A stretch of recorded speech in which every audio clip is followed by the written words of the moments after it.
Let me tell you, I'm not some wide-eyed kid who's easily spooked. Not anymore. Back then, I was pushing 30, an age where you think you've seen enough of the world to know what's real and what's just a trick of the light. My name's Alex, and for most of my adult life, my office was the great outdoors. I'd spent years guiding treks, leading expeditions, and exploring some of the most remote corners of the North American wilderness. From the Rockies to the Appalachians, I'd navigated them all, usually with a group, sometimes with a trusted partner, but never, not once, had I gone into truly wild country without a meticulous plan, redundant gear, and a healthy respect for the unpredictable. Which is precisely why what happened out in the Sierra Madre Occidental still eats at me, still makes my blood run cold when I think about it. It was a stupid, careless mistake, the kind of rookie error I'd lecture clients about for hours. A mistake born of complacency and, frankly, a bit of an ego trip. I just finished a grueling 2-week survey project deep in a national forest, charting new trails and identifying potential wildlife corridors. The work itself was satisfying, but it had been a full-on group effort, all radios and scheduled check-ins and the constant chatter of colleagues. I needed a break, a proper decompression, and I wanted it alone. I'd heard whispers about this particular canyon, a narrow slit in the earth rumored to be impossibly deep, almost a forgotten place even by the local rancheros who knew the mountains like the back of their hand. It wasn't on any official maps I had access to. A few blurry satellite images, enhanced by some amateur topographical enthusiasts, showed a faint line, a deep scar cutting through ancient rock. It promised solitude, an opportunity to truly unplug, to hear nothing but the wind and my own thoughts. I craved that kind of silence. So I packed light, too light in hindsight. Just a small overnight pack with essentials, water, some protein bars, a lightweight tarp, a basic first aid kit, and my trusty satellite phone, mostly for emergencies, not for idle chit-chat. I left my main communication devices, my GPS beacon, and the heavy-duty survival gear back in the truck, parked miles away at a barely discernible trailhead. The plan was simple: hike in, find the canyon, spend a night under the stars listening to the echo of nothing, and hike out. 24 hours maximum. No big deal for someone with my experience, right? The sun was already dipping towards the western ridge, painting the sky in fiery oranges and purples, by the time I finally located the canyon's entrance. The trail, if you could even call it that, was barely a game path, overgrown with thorny brush and loose rock. The air was still and dry, thick with the scent of sun-baked pine needles and dust. As I descended, the temperature dropped noticeably, a cool draft rising from the depths. The canyon walls rose steeply on either side, rugged and ancient, scored by millennia of wind and water. It was magnificent, truly awe-inspiring, and utterly isolated. I found a relatively flat ledge, wide enough for my tarp and a small campfire, nestled about halfway down the first significant drop. Setting up camp was routine, a practiced ballet of unfurling and securing. As the last sliver of sun vanished behind the canyon rim, plunging the depths into a premature twilight, an unnerving silence settled. Not just the absence of noise, but a profound, almost oppressive quiet. Even the usual evening chorus of crickets and unseen nocturnal creatures seemed muted, distant. I built a small fire, just enough to boil some water for tea and keep the chill at bay. The flickering flames cast dancing shadows on the canyon walls, making the ancient rock seem to writhe and shift. I sat there, sipping my tea, feeling the isolation seep into my bones. It was exactly what I'd wanted, that deep, calming quiet. I closed my eyes, letting the stillness wash over me, clearing my mind of the city's hum and the endless tasks of the survey project. I opened my mouth, about to take a deep, satisfying breath, to stretch out my arms and let out a soft, contented sigh. But before the breath fully left my lungs, before my lips could even form the shape of a sound, a distinct, chilling whisper seemed to rise from the canyon floor below me. It was too soft to discern words, too ephemeral to be certain, but it was there, a fleeting ripple in the profound silence. It felt like a response, a faint, almost imperceptible yes to a question I hadn't yet asked. My eyes snapped open, scanning the obsidian walls that rose around me. The fire, now a collection of embers, offered little light beyond its immediate warmth. My breath caught in my throat, a phantom chill tracing its way up my spine despite the residual heat from the flames. Had I really heard something? Or was it just the wind playing tricks, a stray current swirling up from the canyon's unseen depths? I prided myself on my senses, honed over years of navigating environments where a misheard rustle could mean a missed predator or a wrong turn. But this wasn't a rustle. It was too soft, too human. A whisper, yes, that's the only way to describe it. I held my breath, straining my ears, listening intently. The silence returned, deeper and more profound than before. It wasn't just the absence of noise, it felt like a presence, a heavy blanket pressing down, absorbing every potential sound before it could fully form. My heart hammered against my ribs, a frantic drum in the suffocating quiet. "Hello," I called out, my voice sounding impossibly loud, alien even in the vast, still air. It fractured the silence, then was swallowed whole, leaving no echo, no reverberation, just a deeper, heavier quiet in its wake. There was no reply. I tried to rationalize it. It had been a long, exhausting 2 weeks. My mind was probably playing tricks on me, conjuring phantom sounds out of an overactive imagination starved for external stimuli. I was alone, truly alone, and perhaps that solitude was beginning to fray the edges of my composure. That was the logical explanation, the one I'd give any client who reported hearing things in the wilderness. It's just your mind settling into the quiet, adjusting to the lack of human noise. Your brain is filling the void. But a part of me, a deeper, more primal part, refused to accept it. The whisper had been too distinct, too pointed. Yes, to a question I hadn't asked. The thought sent another shiver through me. I shifted, pulling my light blanket tighter around my shoulders, my eyes darting across the shadowed rock faces. Every shadow seemed to deepen, to twist into vague, unsettling shapes. The ancient canyon walls, which had seemed so majestic and welcoming just hours before, now felt oppressive, watching. I tried to coax the fire back to life, adding a few small twigs, kneading the flickering light, the illusion of safety it provided. As the tiny flames licked at the wood, I grabbed my headlamp, clicking it on. The beam cut through the darkness, stark and artificial. I swept it across the canyon floor below my ledge, then up the towering walls. Nothing, just rock, dust, and the occasional hardy scrub bush clinging stubbornly to life. My satellite phone, small and sturdy, lay beside my pack. It was for emergencies. Was this an emergency? A phantom whisper? Not really. It would be a ridiculous call to make. "Hello, I think I heard a whisper in the middle of nowhere." They'd probably send a search and rescue team to check my mental state. Still, the thought flickered, a tiny ember of anxiety. I resisted the urge. I was Alex, the wilderness guide. I didn't get spooked by shadows and sounds. Not anymore.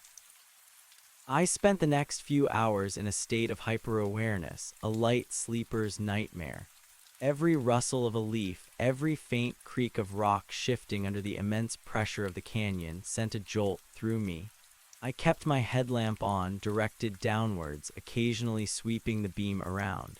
I tried to focus on the familiar sounds of the wilderness, to remind myself that it was just that, the wilderness. But the cricket chorus remained muted, the usual night sounds strangely absent. It was as if the canyon itself was holding its breath. Finally, sometime before dawn, exhaustion claimed me. I must have drifted off, lulled into a fitful sleep, though I remembered no dreams, only the restless turning and the constant sensation of being on edge. The first rays of dawn, a faint pearlescent glow, finally kissed the eastern rim of the canyon, slowly, grudgingly, pushing back the oppressive darkness.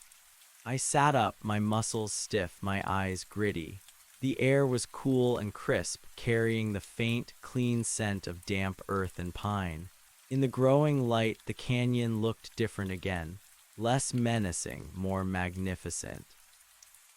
The shadows receded, revealing the intricate patterns of erosion, the vibrant streaks of mineral deposits on the ancient rock. Had it all been a trick of the night, a byproduct of isolation and an overtired mind? I stood, stretching, trying to shake off the lingering unease. My gaze drifted to the canyon floor below, the source of the whisper. It looked utterly unremarkable, a jumble of rocks and scrub, disappearing into deeper shadow where the canyon bent sharply. But the memory of that whisper, that soft, knowing yes, still clung to me. It felt too real, too specific to dismiss entirely. My initial plan was simple: spend a night, then hike out. Yet something in me now recoiled from that simplicity.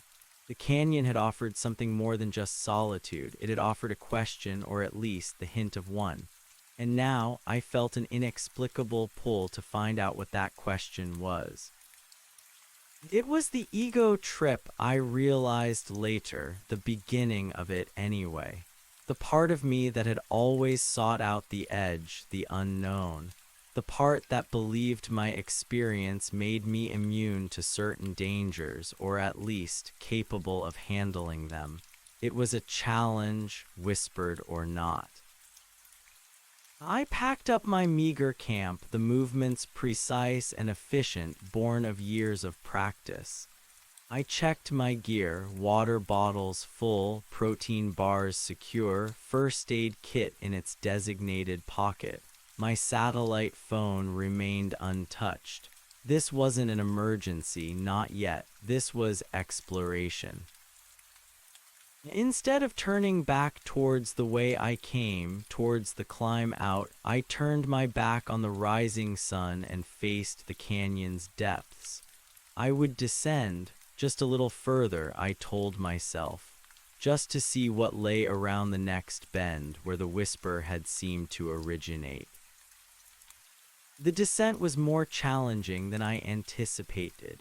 The canyon floor was a labyrinth of loose scree and enormous boulders, some the size of small cars, tumbled down from the towering walls over millennia. Thorny bushes, sharp and unyielding, clawed at my pants and scratched my exposed skin.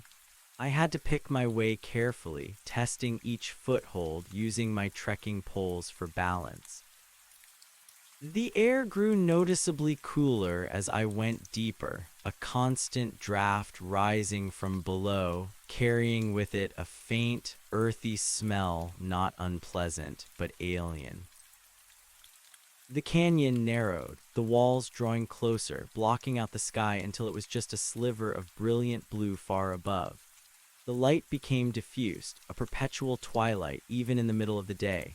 The silence returned, not the profound, oppressive quiet of the night, but a vast, echoing stillness. Every sound I made, the crunch of my boots, the scrape of my pack against rock, my own breathing, seemed amplified, then swallowed by the canyon's immensity. As I ventured deeper, I started to notice things. Small, subtle details that sparked my guide's instinct for observation. The rock formations were becoming more unusual, twisted into grotesque, organic shapes as if sculpted by something other than wind and water. There were strange striations in the rock, patterns that looked almost deliberate, too uniform for natural erosion. They weren't carvings, not exactly, but lines almost like enormous, faded brushstrokes across the vast canvas of the canyon walls. I paused, pressing my palm against one such pattern, a wavy, undulating line that snaked its way up a sheer face for hundreds of feet. The rock felt cool, smooth, almost polished in places, despite its ancient appearance. It wasn't a natural fault line, it was too regular, too intentional. I ran my fingers along it, feeling a faint, almost imperceptible vibration like a distant hum beneath the surface. I shook my head, dismissing it as my imagination. The canyon was playing with my senses. But then I saw the trees. Not the usual scrubby pines and junipers I'd seen higher up. These were different. Twisted, gnarled, and ancient, their branches reaching out like skeletal arms, devoid of leaves even though it was the height of summer. They grew in crevices where no tree should logically be able to take root, their roots seemingly fused with the rock itself. They looked starved, yet impossibly old, their bark like dried, cracked leather. They emitted no scent of pine or sap, just a faint, dry, almost metallic smell. My unease began to solidify into something more tangible. This wasn't just a remote canyon, it felt like a place forgotten by time, disconnected from the natural world I knew. The plants were wrong, the rock formations were wrong, and the silence was profoundly wrong. I continued on, driven by a morbid curiosity that was slowly overriding my common sense. I was a guide, yes, but also an explorer. I'd faced perilous rapids, navigated treacherous mountain passes, and outsmarted dangerous wildlife. This was just a canyon, an unusual one perhaps, but still just rock and earth. The canyon floor began to slope downwards more steeply. I rounded another bend and the air temperature dropped abruptly, a sharp, cold front hitting me despite the exertion of the hike. The light dimmed even further, and then I saw it. It wasn't a building or a structure, not in the traditional sense. It was more like a series of platforms and ledges, carved directly into the living rock, rising from the canyon floor and disappearing into the perpetual gloom above. They weren't rough, haphazard cuts, but smoothly planed surfaces, connected by worn, uneven steps. The scale was immense, dwarfing me, making me feel tiny and insignificant. This wasn't natural, not by any stretch of the imagination. My heart began to pound with a new kind of rhythm, not fear, not exactly, but an adrenaline-fueled awe. Who had built this? When? And why? This canyon was supposed to be uncharted, unknown, yet here was undeniable proof of something. Ancient people long forgotten, a lost civilization. The whisper, the strange plants, the unnatural rock patterns, it all clicked into place, forming a disturbing mosaic. This canyon held secrets, profound ones. I approached cautiously, my trekking poles held ready, though I wasn't sure what I expected to encounter. Ghosts, animals. No, this felt older, deeper than anything I'd ever imagined. The first platform was wide and flat, covered in a fine, talcum-like dust. I stepped onto it, my boots leaving clear prints. The rock underfoot felt unnervingly smooth, almost polished, like the walls I'd touched earlier. It seemed to absorb sound, my footsteps making only the faintest scuffs. As I moved deeper into this carved space, the air grew heavy, thick with that strange metallic earth smell. My headlamp, now vital, cut through the gloom, revealing more details. The walls here were not just carved, they were adorned, not with frescoes or painted murals, but with deeply incised patterns, geometric shapes that spiraled and intersected seemingly without end. They glowed faintly in the beam of my light, a subtle luminescence that pulsed with a life of its own.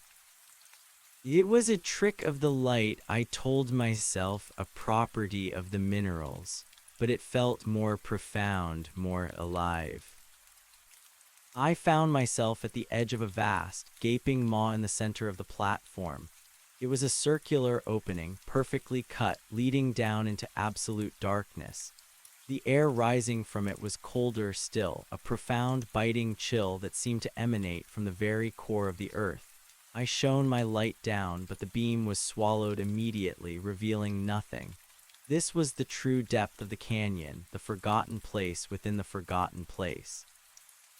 A primal fear, cold and sharp, pierced through my explorer's bravado. This was too much. This was beyond my experience, beyond any map, any guide, any rational explanation. My first instinct, the one buried deep under years of carefully cultivated confidence, was to turn and run, to scramble back up the way I came, to forget I'd ever seen this place. But the whisper returned then, not from below, but from somewhere deep within the carved walls around me, a faint, almost inaudible hum that resonated in my bones. It wasn't words, but a sensation, an invitation. A pull. The yes I'd heard last night now felt like a confirmation, a beckoning. Against every shred of my survival instinct, against the screaming alarms in my brain, I found myself moving closer to the edge of the abyss. My hand reached out not to grasp, but to feel the smooth, ancient rock of the opening's rim. It was cold, so profoundly cold, it felt like it was draining the heat from my very bones. My headlamp, still shining into the darkness, suddenly flickered. The light pulsed erratically, then dimmed significantly, casting long, distorted shadows that danced mockingly around me. I cursed, banging the side of it, but it stubbornly refused to return to full brightness. The batteries were new. What was going on? The sudden dimming of light amplified the sense of dread. I was standing on the precipice of something unknown, something vast and ancient, with a failing light source. This was the epitome of a rookie mistake, a scenario I would warn clients about in the direst terms. I fumbled for my emergency flashlight, a smaller, less powerful backup, but it would have to do. I pulled it from my pack, clicking it on. Its beam was weaker but steady. I pointed both lights into the chasm, trying to penetrate the gloom. And that's when I saw it, or rather felt it. From the absolute darkness below, something began to rise. Not a sound, not a shape I could discern, but a palpable shift in the air, a presence. The metallic smell intensified, accompanied by a new faint scent, something like ozone after a lightning strike, mixed with a hint of decay. The cold emanating from the chasm deepened, swirling around me like an invisible current, making my teeth chatter despite myself. The geometric patterns on the carved walls around me, which had seemed to pulse faintly before, now began to glow with a more definite, ethereal light. They weren't reflecting my flashlight beams, they were emitting their own soft, greenish luminescence, like bioluminescent moss in a forgotten cave. The entire chamber began to hum, a low, resonant vibration that seemed to come from the rock itself, from deep within the earth. I backed away slowly, my heart a frantic drum against my ribs. This wasn't natural. None of it. This was beyond anything I had ever encountered, anything I had ever learned about in the wilderness. My guide's instincts, usually so reliable, were screaming contradictory commands. Run, stay and observe, run. The rising presence from the chasm became stronger, more defined. It still wasn't visible, but I could feel its mass, its proximity. The temperature continued to plummet. My breath misted in front of me, even though the sun was still technically high above the canyon rim. Then, from the very mouth of the abyss, a sound began to emerge. It wasn't a whisper this time. It was a guttural rumble, deep and resonant, a sound that vibrated through the rock beneath my feet, through my very bones. It was a sound that seemed to have no origin, no source, just a permeating, all-encompassing vibration that built and built. The green light from the carved patterns intensified, casting an eerie, shifting glow across the ancient platforms. I stumbled backwards, my foot catching on something unseen, and I fell hard onto the polished stone, my headlamp clattering away, its beam dying out entirely. My emergency flashlight, still clutched in my hand, was now my only light source, a feeble glow against the growing, unearthly luminescence of the walls. I scrambled to my feet, my mind racing, adrenaline flooding every cell in my body. Whatever was rising from the chasm, whatever was causing this profound shift in the canyon, it was beyond my comprehension, beyond my ability to fight or understand. This was the moment, the true emergency. I turned to flee, to retrace my steps back up the carved platforms, back up the scree and boulders, back towards the distant sliver of sky. But as I spun around, a shadow detached itself from the gloom at the far end of the chamber, where the carved ledges disappeared into even deeper darkness. It was impossibly tall, unnervingly thin, and moved with a fluidity that defied the laws of physics. It seemed to glide rather than walk, its form undulating, shifting, like smoke given solid form. It had no discernible features, just an absence of light, a deeper black against the dim, greenish glow of the walls.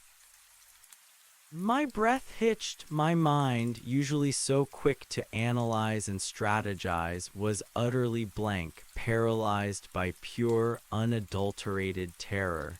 This wasn't an animal, this wasn't human, this was something else. Something ancient, something alien, something that had been waiting. The guttural rumble from the abyss below intensified, now accompanied by a faint clicking sound, like thousands of tiny, calcified insects scuttling across stone. The air around me crackled with an unseen energy. The cold was no longer just a chill. It was an invasive, draining presence, a sensation that felt like life itself was being leached from my body. The shadowy entity at the far end of the chamber began to move towards me, slowly, deliberately. It didn't make a sound. Its approach was heralded only by the sudden, profound silence that seemed to fall in its wake, as if even the humming walls and the rumbling abyss dared not make a noise in its presence. My emergency flashlight, still gripped tightly in my trembling hand, illuminated nothing but the ground directly in front of me. I couldn't aim it at the entity. My hand was shaking too violently. My only thought was escape. I turned again, eyes frantically searching for an exit, a path away from the encroaching shadow and the rising horror from the depths. The carved steps that led back upwards towards the way I came in were my only hope. I lunged towards them, stumbling on the smooth, polished stone, my heart pounding so hard I thought it would burst through my chest.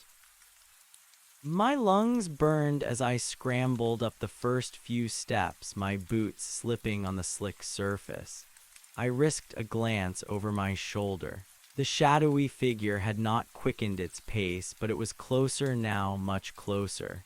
I could feel its presence, a prickling sensation on my skin, a cold dread seeping into my very bones. The green light from the walls flickered wildly, then pulsed with increasing intensity, mirroring the escalating fear within me. The rumble from the abyss below now sounded like a multitude of voices, a cacophony of low, resonant tones that seemed to reverberate directly inside my skull. The clicking sound was louder too, closer, as if whatever was rising was now breaking the surface of the chasm, scuttling onto the platform below me. I reached the next platform, my legs screaming with effort, my muscles burning. I didn't dare look down into the abyss, afraid of what I might see, or rather, what might emerge. My focus was solely on the climb, on putting as much distance as possible between myself and whatever horrors this canyon held. The thin, shadowy figure was still advancing, its silent progress somehow more terrifying than any roar or shriek. It moved with an unnatural grace, its form a constantly shifting, formless void. It felt like it was absorbing the light around it, deepening the gloom with every step it took. I clawed my way up the next set of steps, my hands raw from gripping the cold, smooth rock. My breathing was ragged, torn gasps for air. I was no longer the experienced guide, the confident explorer. I was just Alex, a terrified human being, running for his life from something utterly incomprehensible. I made it to another ledge, a wider expanse that seemed to offer a momentary reprieve. I risked another glance back. The shadowy figure was directly below me now at the base of the last set of steps I had climbed. It paused there, its form coalescing slightly, taking on a more defined, though still terrifying, presence. It was impossibly tall, its head seeming to brush the low ceiling of the carved chamber, and it had arms. Long, impossibly thin appendages that seemed to stretch and retract, ending in points that were almost like claws, or perhaps just the optical illusion of extreme thinness. It tilted its head, if it even had one, towards me. I felt rather than heard a communication, a thought that was not a language but an impression. A question, cold and vast, filled my mind. Why are you here? The question wasn't spoken, but it was clear, chillingly so. It wasn't accusatory, but rather one of profound, ancient curiosity. And in that moment, paralyzed by the overwhelming presence of this entity, I knew that the whisper I had heard last night, the gentle yes, had been an answer to an unasked question. Is anyone here? And now they knew I was here. Below me, from the circular abyss, a new sound emerged. A wet, slithering scrape, followed by a heavy thud, then another. Something large, something massive, was indeed crawling out of the chasm. The metallic smell intensified, now mixed with a sickly sweet odor that made my stomach churn. I couldn't look, I wouldn't. My eyes were fixed on the shadowy figure on the platform below, its silent vigil, its unspoken question. But the sound from the abyss, the slithering and thudding, was growing louder, closer. The shadowy entity raised one of its impossibly long, thin arms, not in a threatening gesture, but almost invitingly. Or perhaps patiently, as if it expected me to answer its silent question or to simply observe what was happening below. My mind finally snapped back into a frantic mode of survival. There was no explanation, no understanding to be had here, only escape. I had to get out now. I turned and resumed my climb, ignoring the burning in my lungs, the protesting of my muscles. I pushed myself faster, harder than I ever had before. The steps were uneven, treacherous, but I scrambled up them, using my hands, my knees, anything to gain purchase. The eerie green glow of the walls seemed to follow me, to illuminate my desperate ascent.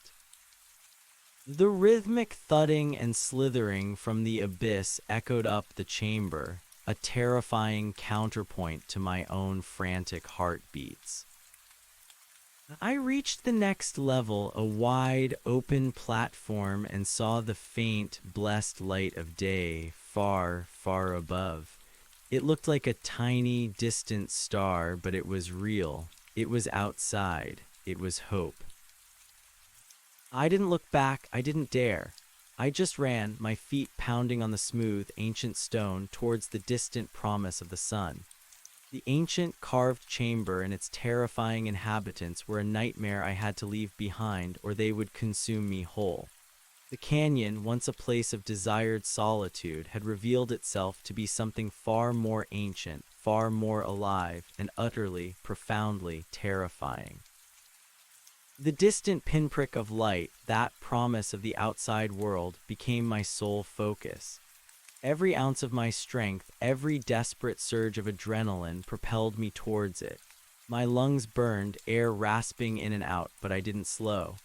The smooth, ancient stone of the platforms was slick with something I couldn't identify, perhaps just the dampness of the deep canyon, or maybe something else entirely.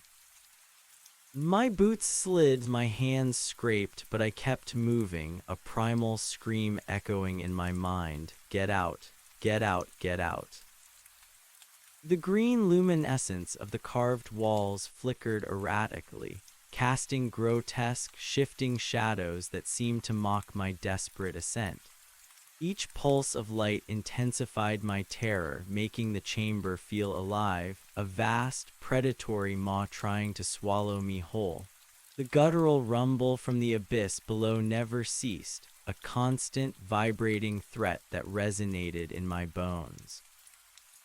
And the clicking, the wet, slithering sound, it was closer now, directly below, a horrifying testament to whatever unearthly thing was emerging from the depths. I didn't dare look back. My fear of seeing that impossibly tall, shadowy figure, or worse, glimpsing whatever monstrous entity was crawling from the chasm, was far greater than my desire for confirmation. Ignorance, in this moment, was a fragile shield against utter psychological collapse. Upward, always upward. The carved steps became a blur beneath my frantic feet. My muscles shrieked in protest, lactic acid burning, but I pushed through the pain. My hands, already raw, clutched at any irregularity in the polished rock, dragging my weary body higher. I scrambled onto a wider ledge than another, each one bringing that distant pinprick of light a fraction closer. The air grew marginally warmer with each level I gained, a subtle shift that felt like a lifeline. The strange metallic ozone smell began to dissipate, replaced by the faint, earthy scent of the upper canyon. The green glow from the walls, though still present, seemed to dim slightly as I ascended, as if its power was rooted deeper in the canyon's heart. Finally, after what felt like an eternity, I reached the last of the carved platforms. Above me, the walls were rougher, more natural, though still adorned with those faint, deliberate striations I had noticed on the descent. The light filtering down was stronger here, a diffused, gray-blue illumination that promised the true dawn was breaking outside. I didn't stop. I launched myself from the last platform, scrambling over the jumble of loose scree and boulders that formed the canyon floor. The terrain was treacherous but familiar. My trekking poles, which I must have dropped somewhere in my initial panicked flight, were gone. It didn't matter. I needed to move. My only compass was the light. I kept my eyes fixed on the ever-brightening sliver of sky above, clawing my way over rocks, pushing through thorny bushes, ignoring the painful scratches that crisscrossed my exposed skin. The canyon narrowed and widened, twisting and turning, but I remembered the general direction of my original path. The silence that had been so unsettling last night was now a blessed relief. The rumble from below faded, absorbed by the twists and turns of the canyon, or perhaps I was simply too far, too fast for its malevolence to reach me. The clicking, the slithering was gone. Only the ragged sound of my own breathing and the frantic pounding of my heart filled the air. I moved with a desperate, animalistic urgency, fueled by an adrenaline that refused to wane. My body was screaming, but my mind was a single, terrifying thought: escape. Every shadow seemed to hold a lurking threat, every rustle of leaves was a potential pursuit. I risked a quick glance back once, my chest heaving, but saw only the winding path behind me leading into the gloom of the deeper canyon. Nothing followed. No, that wasn't true. Something was following me. Not physically, perhaps, but its presence, its memory, was burned into my mind. A cold, vast emptiness that now resided within me. The climb out was a nightmare of exhaustion and terror. Each upward step was a Herculean effort. My muscles burned, protested, but I dragged myself forward. The air grew thinner, the sunlight brighter, and the familiar scent of sun-baked pine and dry earth gradually returned, pushing back the metallic ozone tang that had clung to me. When I finally, blessedly, reached the canyon rim, the sun was high in the sky, a blazing inferno that scorched the earth and drove away the lingering chill of the depths. I stumbled out onto the familiar, if still untamed, scrubland, gasping for breath, my legs trembling so violently they threatened to give out. I collapsed onto the dry, dusty ground, utterly spent, sunlight bathing my trembling form.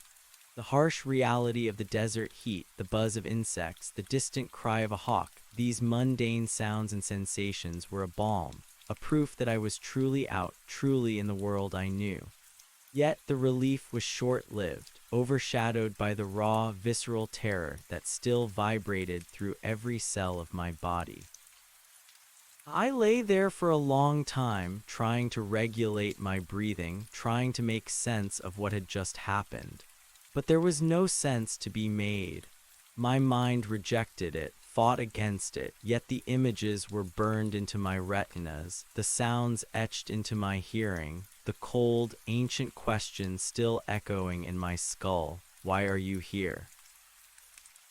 I eventually pushed myself to my feet, my body aching, every muscle protesting. My clothes were torn, my hands and arms scratched and bleeding. I looked like I'd wrestled a bear, or perhaps a particularly aggressive thorn bush.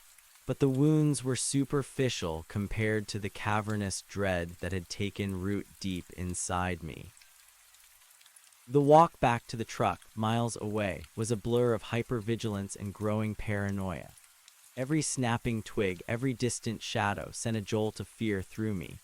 I kept glancing over my shoulder, half expecting to see that impossibly tall, shadowy figure gliding silently through the trees, or hear the slithering, thudding sounds of whatever creature had emerged from the abyss.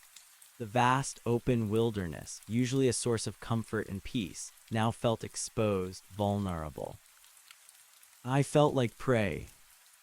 When I finally stumbled upon my truck, parked exactly where I'd left it, an overwhelming wave of relief washed over me, so potent it almost brought me to my knees again. It was solid, familiar, a connection to the sane, predictable world. I fumbled with the keys, my hands shaking so badly I almost dropped them. The engine roared to life with a comforting cough, a loud mechanical sound that chased away the oppressive silence that had haunted me for what felt like an eternity. I didn't waste a second. I threw my pack into the passenger seat, not even bothering to secure it, and put the truck in gear. The tires spun in the loose dirt for a moment, then gripped, propelling me away from that cursed canyon. I drove, not following the faint trail I'd used to get in, but simply heading for the nearest discernible road, any path that led away. I drove too fast, kicking up plumes of dust, my eyes darting to the rearview mirror, half expecting to see some impossible shadow gaining on me. Hours later, as the sun began its descent, painting the western sky in fiery hues, I pulled into a small, nondescript motel on the outskirts of a dusty, forgotten town. The kind of place with a flickering neon sign and a perpetually vacant office. I paid cash, avoiding eye contact with the bored clerk, and practically sprinted to my room. The room was basic, smelling faintly of stale cigarette smoke and cheap disinfectant, but it had 4 walls, a locked door, and a bed. I didn't care about comfort. I just needed to be inside, shielded from the vast, open world that now felt so menacing. I stripped off my torn, filthy clothes, the dried blood on my arms and legs standing out starkly against my pale skin. I looked at myself in the cracked mirror above the sink. My eyes were wide, bloodshot, shadowed by exhaustion and a terror that seemed to have permanently etched itself onto my face. I didn't recognize the man staring back at me. He was Alex, yes, but a broken version, a shattered reflection of the confident, unflappable guide I once was. A long, scalding hot shower did little to wash away the feeling of dread.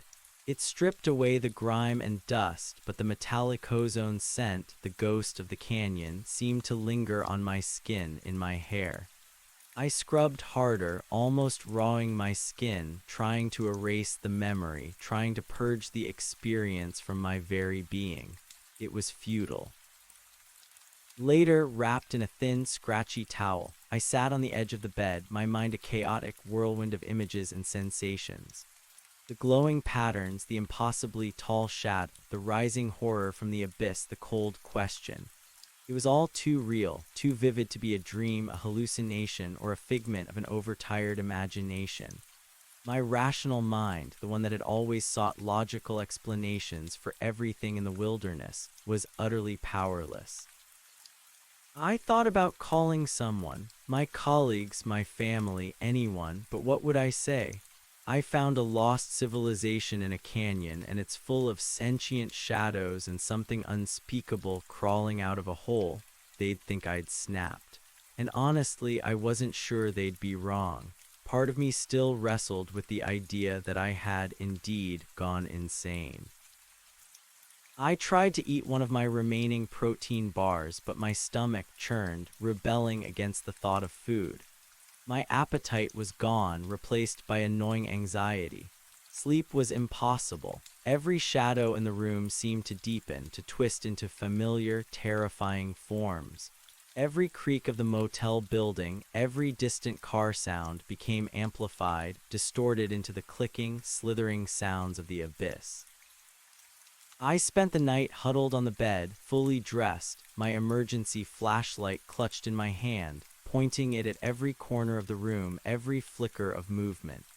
I felt a desperate need for light, for noise, for anything that would push back the profound silence of the canyon that still echoed in my ears. I turned on the ancient television, letting the mindless chatter of a late-night infomercial fill the oppressive quiet. Its inanity was a comfort, a proof of the normal world. The next morning, I woke to the sound of the TV still droning on. My body felt heavy, bruised, but my mind was clearer, albeit still profoundly shaken. The terror was still there, a cold knot in my gut, but it was no longer the paralyzing fight-or-flight panic of the night before. It had settled into a grim, unshakable certainty. I had seen something real, something ancient, something utterly beyond human comprehension. I knew with a horrifying clarity that I couldn't just forget about it. It wasn't just a scary encounter in the woods. This was different. This was fundamental. It had changed me irrevocably. And I also knew with equal certainty that I couldn't tell anyone, not yet, not until I understood. I packed up my meager belongings, my eyes lingering on the satellite phone, still untouched. It would stay that way. This wasn't a problem that could be solved by a search and rescue team or even a scientific expedition. This was something else. I drove out of the motel parking lot, leaving the dusty town behind. I didn't have a destination in mind, just a direction, east, towards civilization, towards libraries, towards places where I could disappear into anonymity and start digging. I needed answers, not just for my sanity, but because the very existence of that place, those entities, felt like a threat to everything I knew. The world outside the truck window seemed utterly oblivious. People went about their lives, cars streamed by, shops opened for business. They had no idea what lay hidden in the forgotten depths of the Sierra Madre Occidental. I felt like a stranger, an alien in my own world, carrying a secret that would surely shatter it if revealed. My phone rang. It was an automated message from my employer reminding me about my next survey project scheduled for next week. I stared at the screen, the familiar notification a stark contrast to the nightmare I had just lived. Trail mapping, wildlife corridors, human activity, all so utterly insignificant compared to the ancient, unknowable forces I had just glimpsed.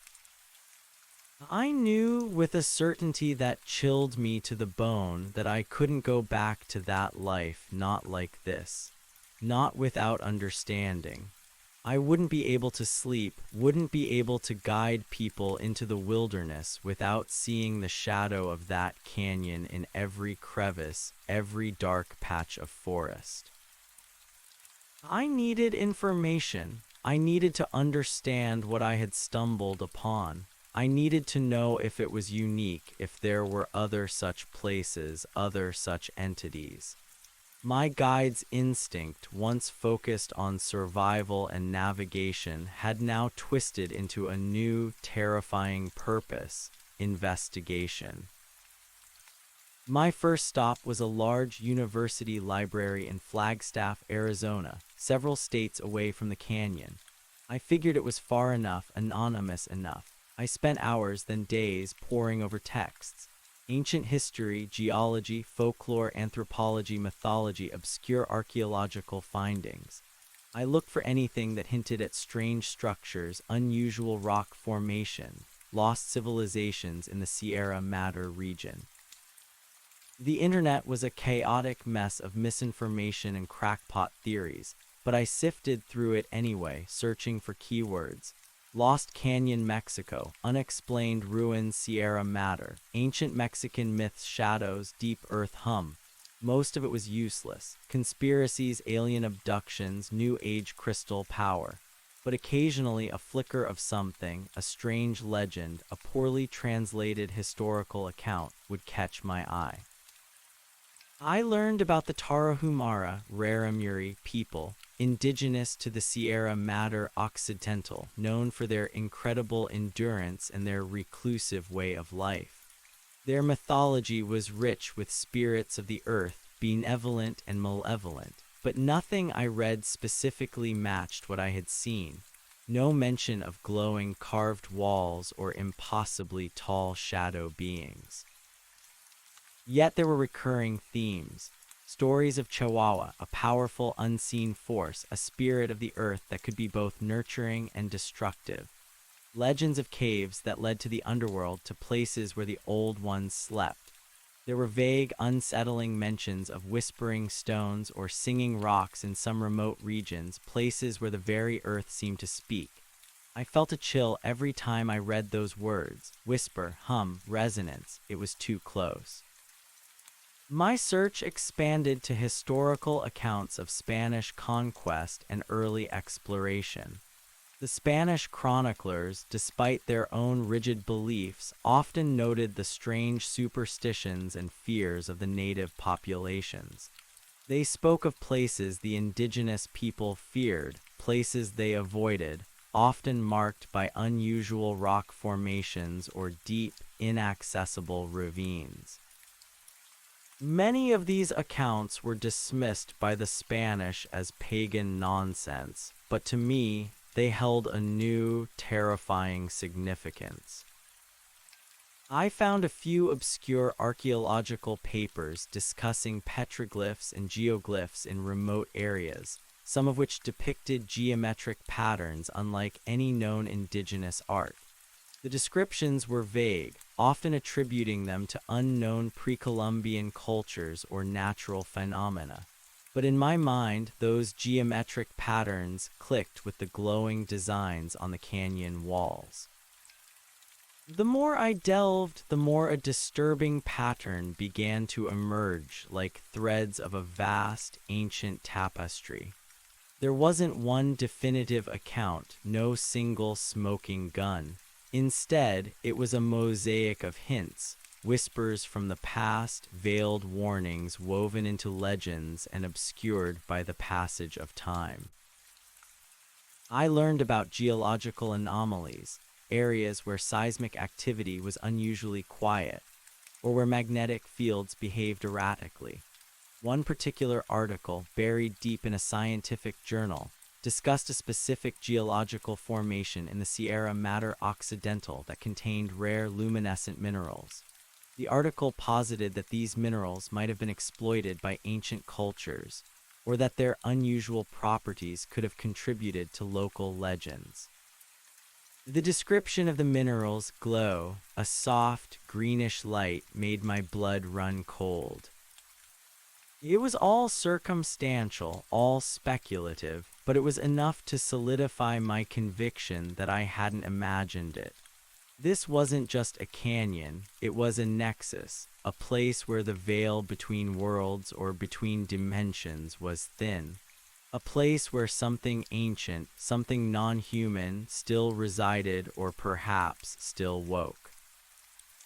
The fear hadn't left me, but it had transmuted into something else, an urgent, gnawing need for knowledge. I wasn't just running from the canyon anymore, I was chasing its secrets. It was a dangerous game, I knew. But the alternative, to live the rest of my life haunted by an incomprehensible terror, unable to reconcile the world I knew with the world I had glimpsed, was unthinkable. I canceled my next guiding project, citing personal emergency. My boss, a gruff but understanding man, simply told me to take care of myself. I knew he assumed it was family trouble or a sudden illness. He had no idea I was fighting a battle for my very sanity, a battle against something that defied human understanding. Weeks turned into months. My savings dwindled. I moved from cheap motel to cheap motel, always close to a university library or a reliable internet connection. My appearance deteriorated. I lost weight, my hair grew shaggy, my eyes were perpetually shadowed. I became a ghost, haunting the fringes of academic knowledge, trying to piece together a puzzle that had no frame, no clear picture. I started to develop routines. Waking early, spending the day researching, grabbing cheap, unhealthy food, then trying, usually failing, to sleep through the night without the images of the canyon invading my dreams. I cut myself off from almost everyone. My satellite phone remained off, a dead weight in my pack. I couldn't risk revealing my location or my state of mind. Then one evening, late into the night at a public library in Tucson, Arizona, I found it. Buried deep within a digitized collection of obscure Mesoamerican ethnographies, a translated account from a Franciscan friar in the late 17th century. He had been sent to evangelize a remote group of indigenous people in the Sierra Madre Mountains, far south of where I believed the canyon was located, but still within the vast range. The friar described a sacred hollow, a deep chasm that the locals revered and feared in equal measure. They spoke of the sleepers, ancient beings who rested within the earth, guarded by the silent ones, creatures of shadow and profound stillness. The friar dismissed it as pagan idolatry, but his descriptions were chillingly precise. He wrote of strange, glowing patterns carved into the rock leading down into the chasm, patterns that pulsed with an unnatural green light. He even mentioned a humming from the deep places that would sometimes precede great changes in the land. My breath caught in my throat. It was too specific, too many coincidences. The silent ones, creatures of shadow and profound stillness. The description sent a cold shiver down my spine, conjuring the image of that impossibly tall figure. The sleepers. Was that what was emerging from the abyss, something that had been slumbering for millennia? The friar's account ended abruptly, noting that he had decided to investigate this abomination personally against the fervent warnings of the local populace. His mission report concluded with a final, hastily scrawled entry. The hum is growing stronger. The carvings, they are not rock. I feel their eyes. The silent ones watch. They demand a purpose. The rest of the document was blank. The friar was never seen again. His fate was recorded as lost to the mountains. I stared at the screen, my heart pounding. This wasn't just folklore. This was a historical record confirming in vivid detail the horror I had witnessed. The purpose. What purpose? Why were they there? What did they want? The revelation was both terrifying and exhilarating. I wasn't alone. Others, centuries ago, had stumbled upon similar horrors, had vanished trying to understand. It meant I wasn't crazy. But it also meant I was dealing with something far older, far more powerful, and infinitely more dangerous than I had ever imagined. I closed the laptop, my hands trembling. The fluorescent lights of the library hummed, a dull counterpoint to the resonant hum that now echoed in my mind. The world outside suddenly felt thin, translucent. The veneer of normalcy, of logic and reason had been stripped away. I had found my answers, or at least the beginning of them, and they pointed to a reality far more terrifying than any mountain lion or raging river. I knew then, with absolute certainty, what I had to do. I couldn't just walk away. The canyon, its secrets, its terrifying inhabitants, they were a threat, an ancient, unknowable threat that humanity was blissfully unaware of. I, Alex, the wilderness guide, had become an unwilling witness, a reluctant guardian of a truth too terrible to bear alone. I had to go back, not to escape, but to learn, to observe, to understand, to prepare. The fear was still there, a cold, hard stone in my chest, but now it was mixed with a grim resolve. This wasn't an ego trip anymore. This was a calling, a desperate, dangerous calling. I had to return to the canyon. I had to face the silent ones and the sleepers. I had to find out their purpose. I booked a flight to Chihuahua City. Not under my real name and not for tourist reasons. I was going back to the mountains. This time I wouldn't go light. This time I would be prepared, as much as one could ever be prepared for something that defied all known laws of nature and sanity. The flight to Chihuahua City was a blur. My mind raced, replaying the friar's chilling account, connecting it to every detail I had experienced. The sleepers, the silent ones, unnatural green light, humming from the deep places. It was all there, confirming the terrifying reality of the canyon.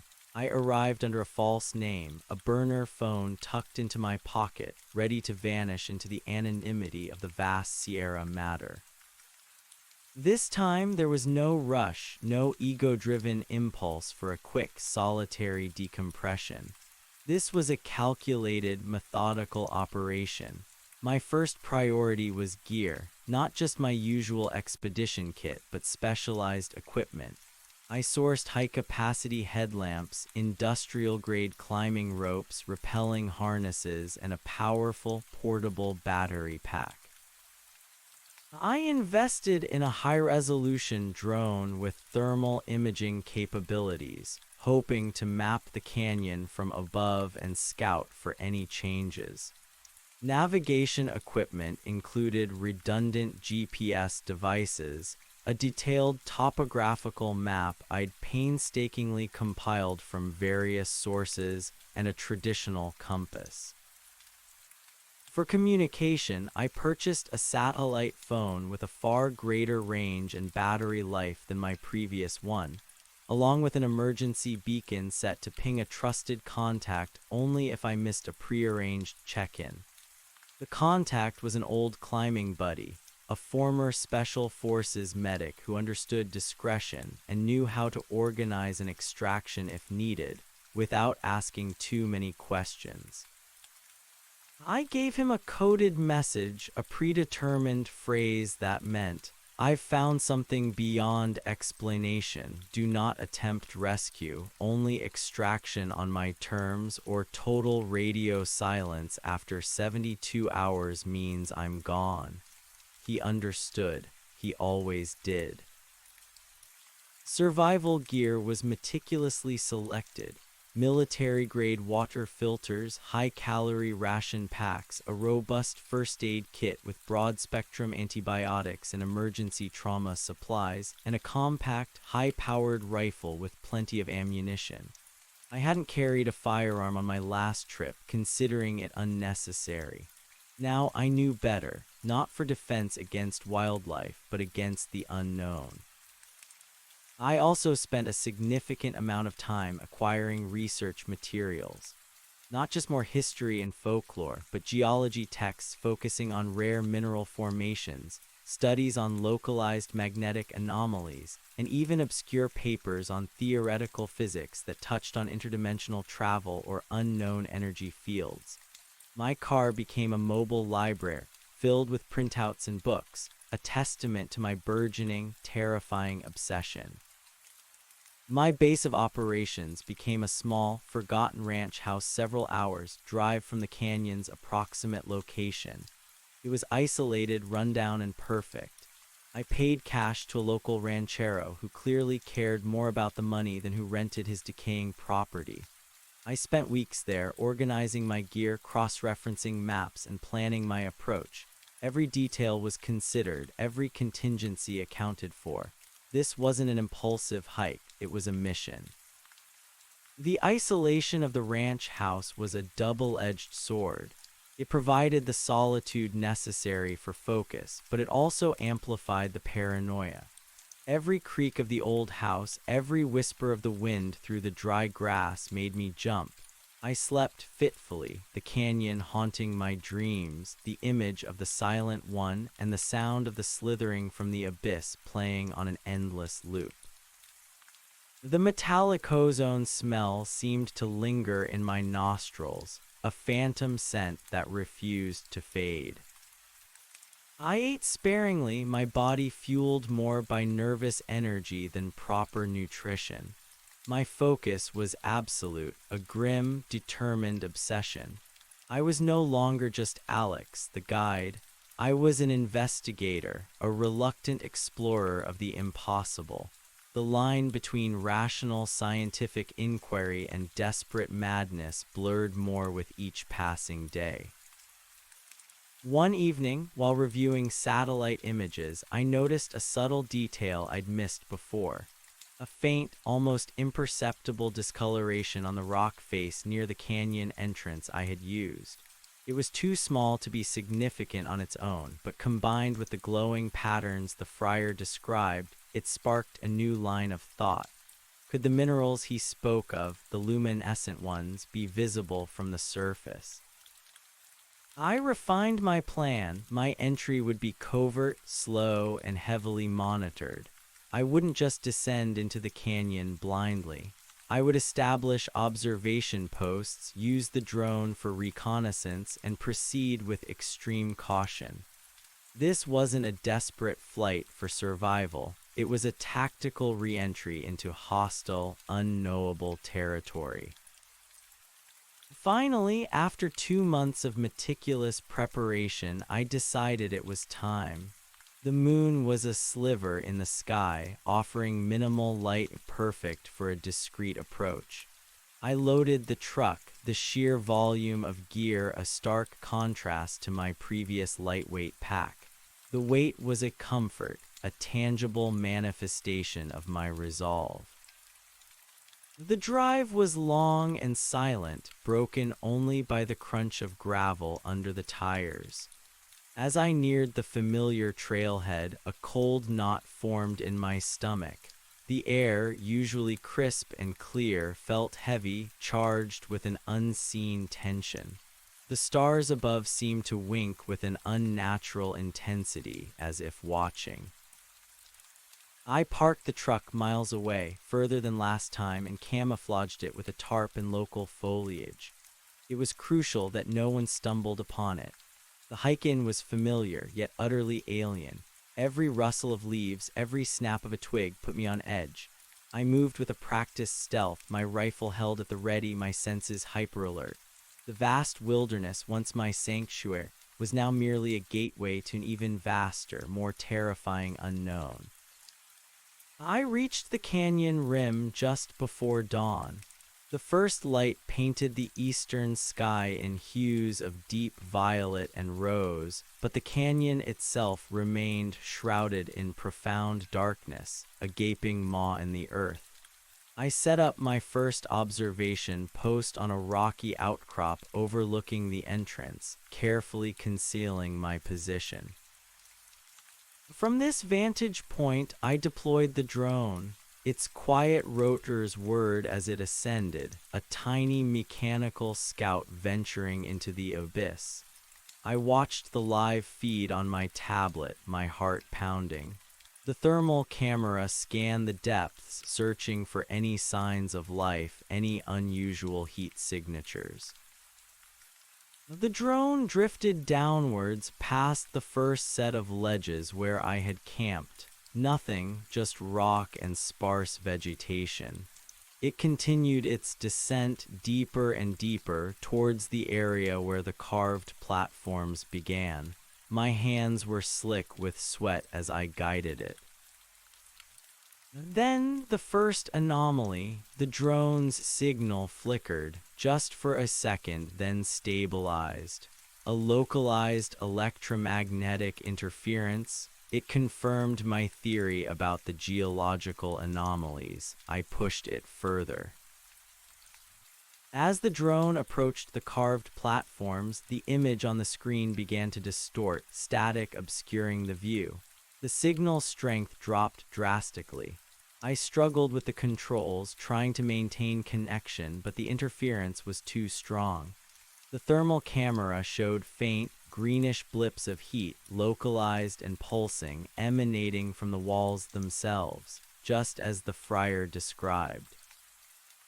And then the feed cut out completely. The screen went black, a sickening lurch in my stomach. I tried to reconnect, but the drone was gone, swallowed by the canyon's depths, lost to the same forces that had dimmed my headlamp. It was a stark reminder of the power I was up against. Technology, my trusted tools, were rendered useless. This wasn't just a physical place, it was an environment hostile to modern understanding. I retrieved the drone's last known coordinates and estimated its crash site. It wasn't entirely a loss. The data I did get, however brief, confirmed several things: the luminescent properties of the walls, the electromagnetic interference, and the sheer hostility of the canyon to conventional technology. With the drone gone, I had to rely on my own senses, my own meticulous preparation. I packed a high-intensity spotlight in addition to my headlamp, several spare battery packs, and a portable seismic sensor. If the humming started again, I wanted to quantify it. I spent the next 2 days observing the canyon from the rim, charting wind patterns, identifying potential access points that were less exposed, and making notes on the scarce wildlife. No large animals ventured near the rim of the deeper canyon. Even the birds seemed to avoid it. It was a dead zone, a place the natural world instinctively shunned. I carefully rappelled down into the first section of the canyon, not directly through the entrance, but a more remote, concealed access point I had found. The descent was slow, methodical. I secured ropes, tested anchors, and moved with a precision born of years of experience and a newfound, chilling respect for the canyon's secrets. The upper canyon was just as I remembered it, the loose scree, the gnarled trees, the oppressive silence. But this time I wasn't just passing through. I was analyzing, scrutinizing every detail. I noticed the faint, metallic scent was still present, more pervasive than I remembered. It seemed to cling to the very air. I set up a temporary camp on a hidden ledge higher than my previous one, ensuring it was well concealed from above and below. I deployed the seismic sensor, calibrated it, and began my vigil. The canyon was quiet, but it was a waiting quiet, not a peaceful one. Over the next few days, I conducted short, carefully planned reconnaissance missions. I rappelled deeper, mapping the changing geology, noting the unusual striations in the rock, the way the ancient trees seemed to fuse with the stone. My hands, encased in thick climbing gloves, still felt that faint, almost imperceptible vibration whenever I touched the patterned rock. The seismic sensor recorded nothing significant for the first day, just the usual micro-tremors of a geologically active area. But on the second night, a faint, rhythmic vibration began, too subtle for me to feel without touching the rock, but the sensor picked it up. A low-frequency hum, almost infrasound, emanating from deep within the earth. It pulsed erratically, strengthening and weakening like a slow, deliberate heartbeat. This was it, the humming from the deep places the friar spoke of. It was real. My fear, which had been a constant companion, now sharpened into a cold, hard resolve. I was close. I was on the right track. This hum was a sign, an indication that the ancient forces were stirring. I spent another day observing the hum, charting its fluctuations. It seemed to increase in intensity during the night, dimming somewhat during the day, as if it were tied to some obscure diurnal or nocturnal cycle. It wasn't constant, but a slow, deliberate oscillation. My next step was to descend to the carved platforms. I spent hours planning the route, meticulously setting anchors and preparing my climbing gear. I chose a time just after dawn, hoping the dim, diffused light would offer some advantage, some sense of psychological safety. The descent was arduous. The canyon floor was a challenging mix of loose scree and enormous boulders. But I navigated it with a methodical precision, my rifle secured but easily accessible. Every shadow, every twist in the canyon heightened my senses. As I drew closer to the area where the carved platforms began, the air grew noticeably colder, even in the morning light. The metallic ozone smell intensified, now tinged with that sickly sweet odor I remembered, like something decaying, but not organically. It was an alien scent, profound and unsettling. I approached the first platform with extreme caution, my headlamp cutting through the gloom. The massive, smoothly planed surfaces rose from the canyon floor, just as I remembered, disappearing into the perpetual twilight above. The silence here was absolute, deeper than anything in the upper canyon, a heavy blanket that absorbed every sound. The geometric patterns on the walls were unmistakable. They didn't glow with the ethereal green light yet, not in the dim morning, but they seemed to absorb the meager light from my headlamp, appearing as profound absences of reflection. I pressed my gloved hand against one of the patterns.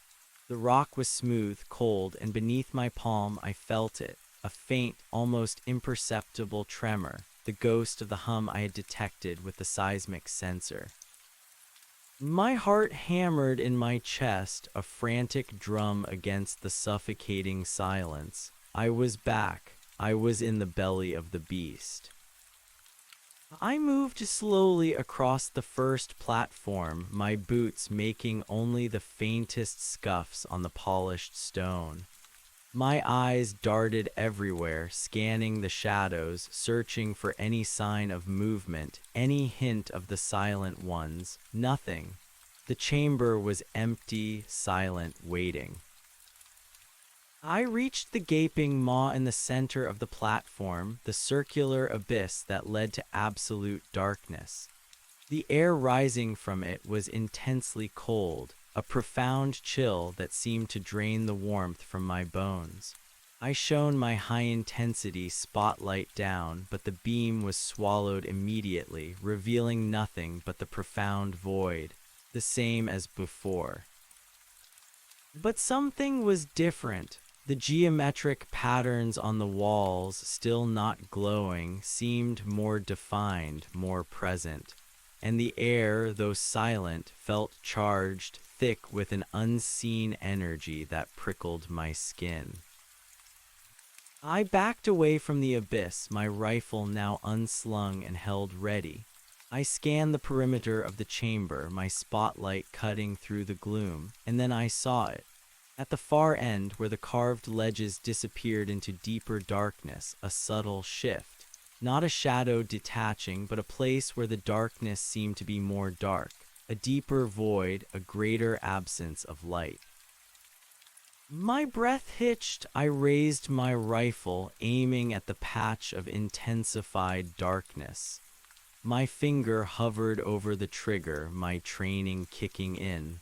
Observe, analyze, neutralize threat, but this wasn't a threat I could neutralize.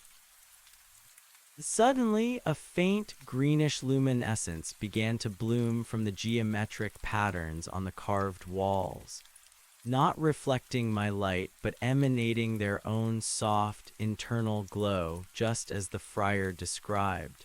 The light was weak at first, then slowly, steadily, it intensified, casting an eerie, shifting glow across the ancient platforms. The low, resonant hum began then, not from the abyss, but seeming to emanate from the walls themselves, from the very rock under my feet.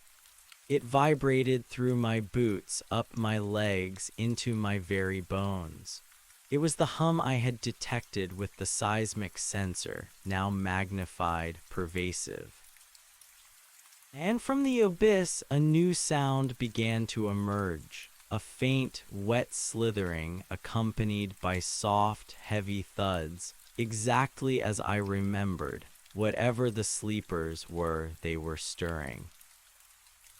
The intensified darkness at the far end of the chamber began to coalesce. Slowly, subtly, a form began to take shape. Impossibly tall, unnervingly thin, it detached itself from the gloom. The silent one. Its form undulated, shifting like smoke given solid form, its movement defying gravity and reason.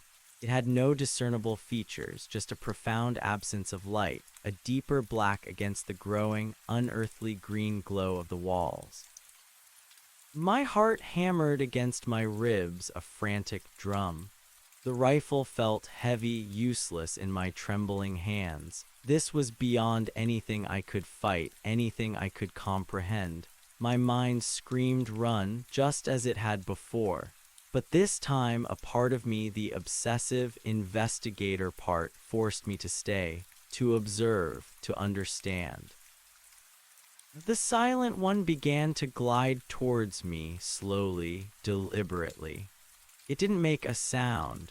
Its approach was heralded only by the sudden, profound silence that seemed to fall in its wake, as if even the humming walls and the slithering abyss dared not make a noise in its presence. I aimed my rifle, my hands shaking violently. Every fiber of my being screamed for me to flee, but I held my ground, forcing myself to stand, to face it. The green light pulsed, intensifying. The hum vibrated through me. The slithering and thudding from the abyss grew louder, closer. The silent one stopped about 30 feet from me, its impossibly tall form almost reaching the low ceiling of the carved chamber. I could discern its arms, now long, thin appendages that seemed to stretch and retract, ending in points that were almost like claws. It tilted its head, or where its head should be, towards me. And then I felt it again, the profound, cold thought, not a language, but an impression, filling my mind. You returned. The words weren't accusatory, but rather a statement of ancient, vast observation.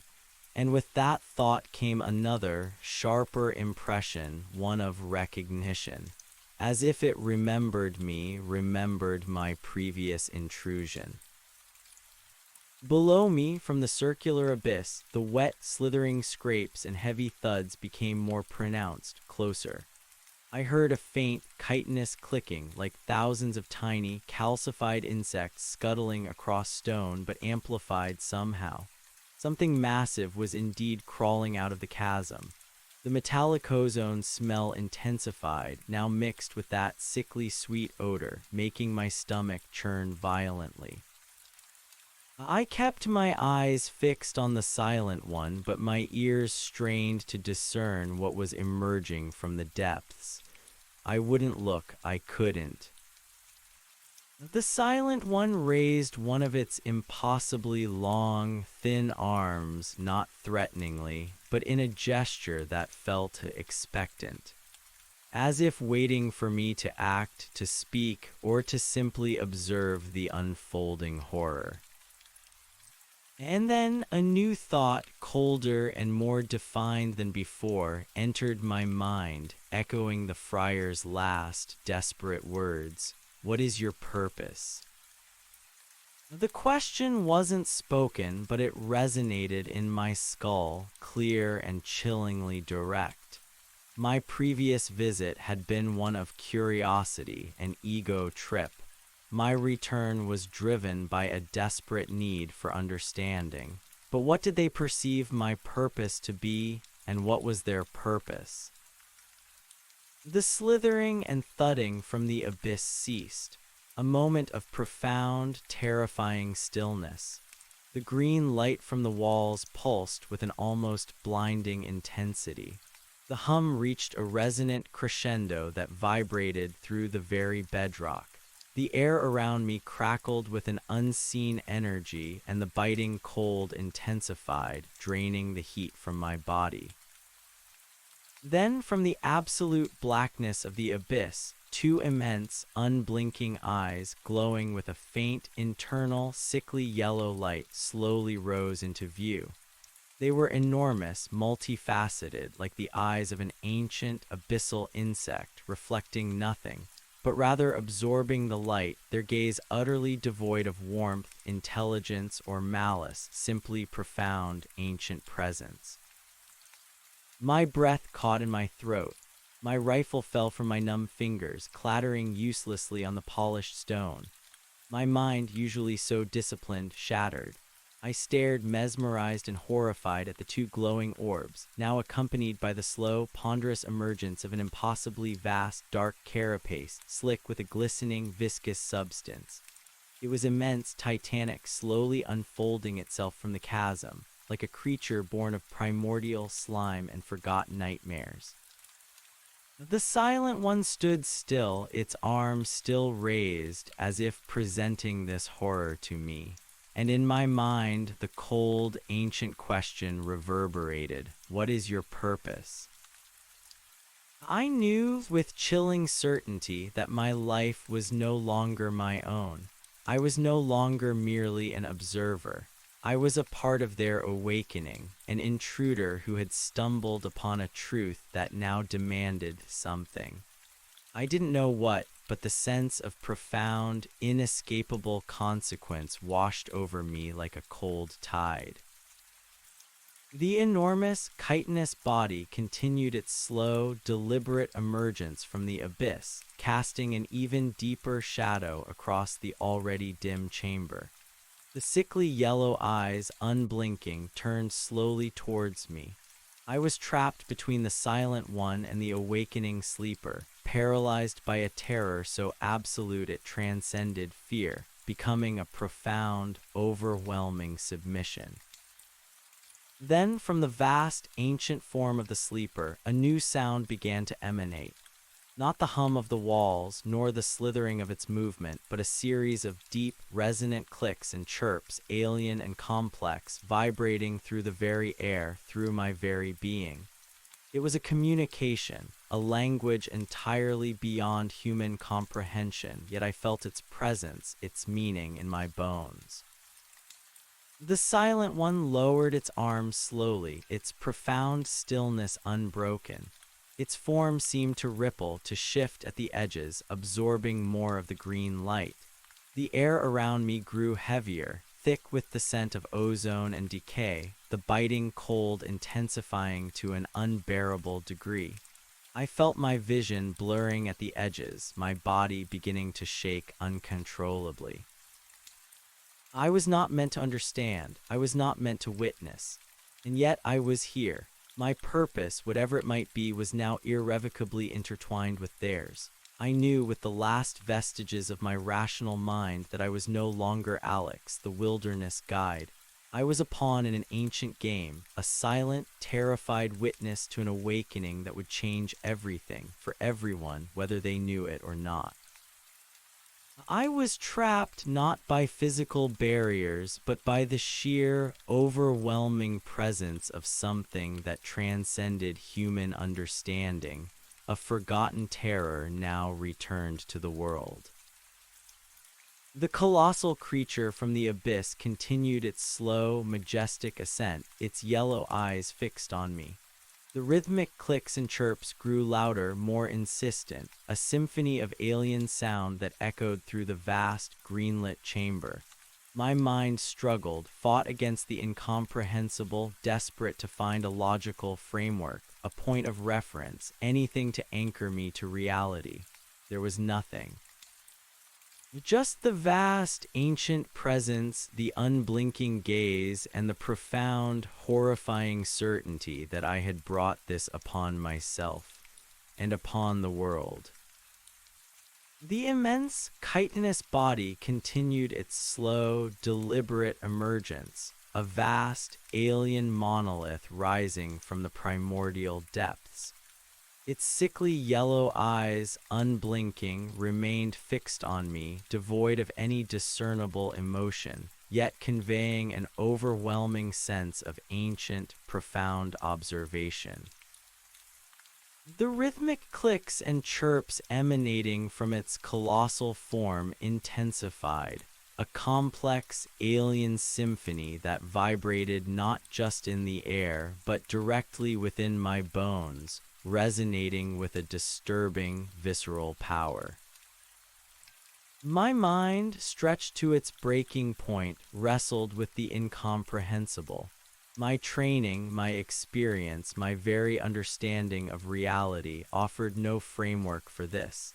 Logic crumbled under the weight of such an impossibly vast and ancient presence.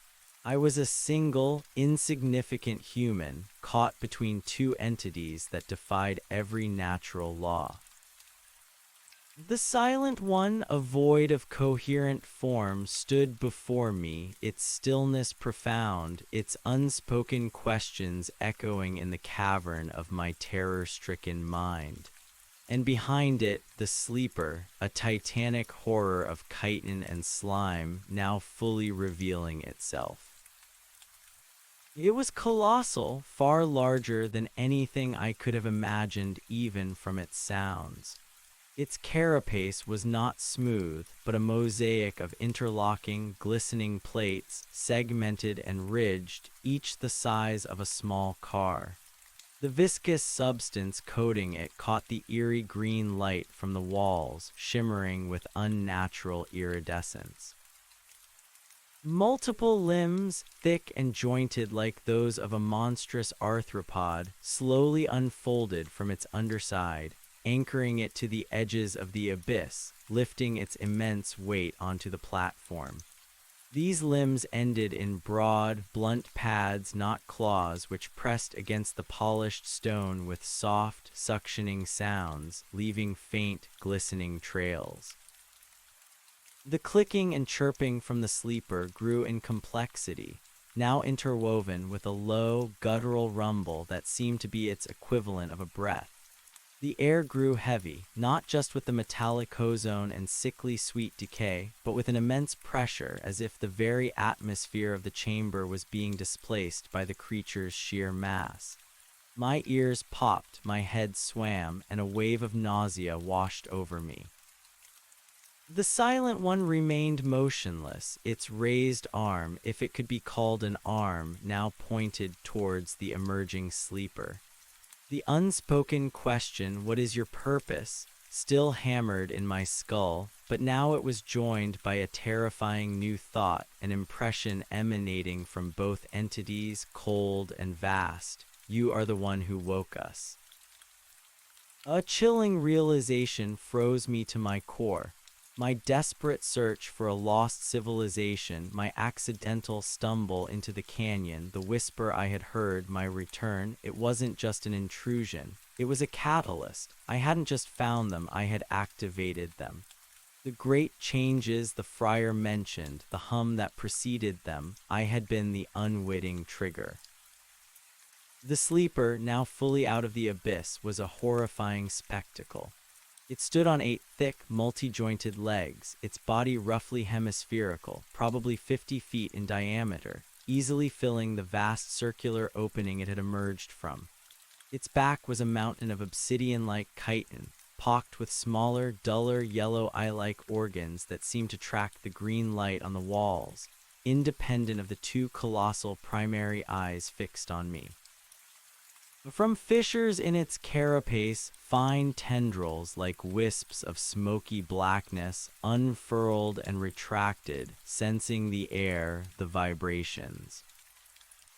The cold emanating from the sleeper was not just temperature. It was a profound, life-draining chill that seeped into my very core. My teeth chattered uncontrollably, my entire body convulsing with shivers that were beyond my control. I felt my strength draining, my consciousness starting to fray at the edges. This wasn't just fear, it was an existential assault, a stripping away of my very being. The clicks and chirps from the sleeper ceased, replaced by a single, sustained, low-frequency hum that joined the resonance from the walls, creating a dissonant chord that vibrated through my eardrums, through my brain, threatening to shatter my skull. The silent one glided slowly, almost imperceptibly, towards the sleeper, its form seeming to merge with the deeper shadows cast by the colossal creature. It was as if the silent one was a shepherd, and the sleeper, its ancient, terrible flock. Then the silent one extended one of its long, impossibly thin appendages, touching the glistening carapace of the sleeper. There was no sound, no visible reaction from the enormous creature. But in my mind, the mental communication intensified, becoming a torrent of alien information, images, and sensations that overwhelmed my capacity to process. I saw flashes of incomprehensible structures, not built of stone or metal, but of light and energy drifting through a cosmic void. I felt vast stretches of time, millennia passing like heartbeats. I experienced a profound sense of ancient patience, of waiting, of a purpose that spanned epochs. I glimpsed echoes of other worlds, other dimensions, teeming with life utterly unlike anything on Earth. And I felt a pervasive, crushing loneliness, a sense of being lost, isolated, adrift. These were not memories, not thoughts I could intellectualize. They were impressions, raw and unfiltered, seeping into my consciousness, transforming my understanding of everything.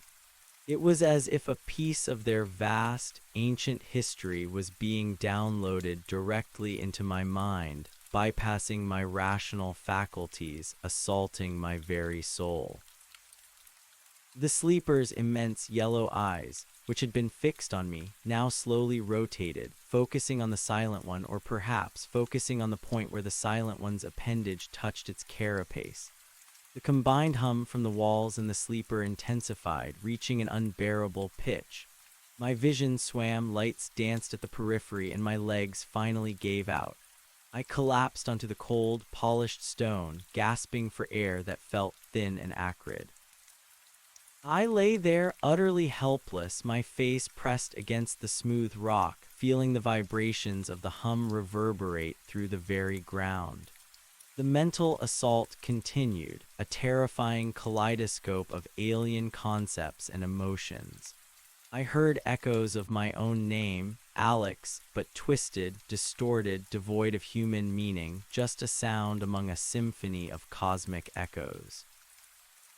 I tried to close my eyes to shut out the impossible sights, but the images were internal, burned onto my inner eye. The feeling of vastness, of profound age, of a silent, patient watchfulness pressed down on me, threatening to crush my fragile human identity. Then, as suddenly as it began, the torrent of information ceased. The hum from the sleeper softened, though the walls continued their resonant glow. The silent one withdrew its appendage. The immediate, crushing pressure on my mind receded, leaving me gasping, trembling, soaked in a cold sweat. My vision slowly cleared. The sleeper remained on the platform, its immense form filling the circular chasm, its multifaceted eyes now slowly scanning the chamber, then the walls, then the ceiling far above. The silent one stood beside it, motionless again, a sentinel of pure shadow. I pushed myself up onto my hands and knees, my body screaming in protest. My head throbbed, a splitting headache blooming behind my eyes. I felt wrung out, utterly drained, as if my essence had been siphoned away. But something else was there, too. A residue of the information I had received, a faint, unsettling understanding that had bypassed language, settling deep within my subconscious.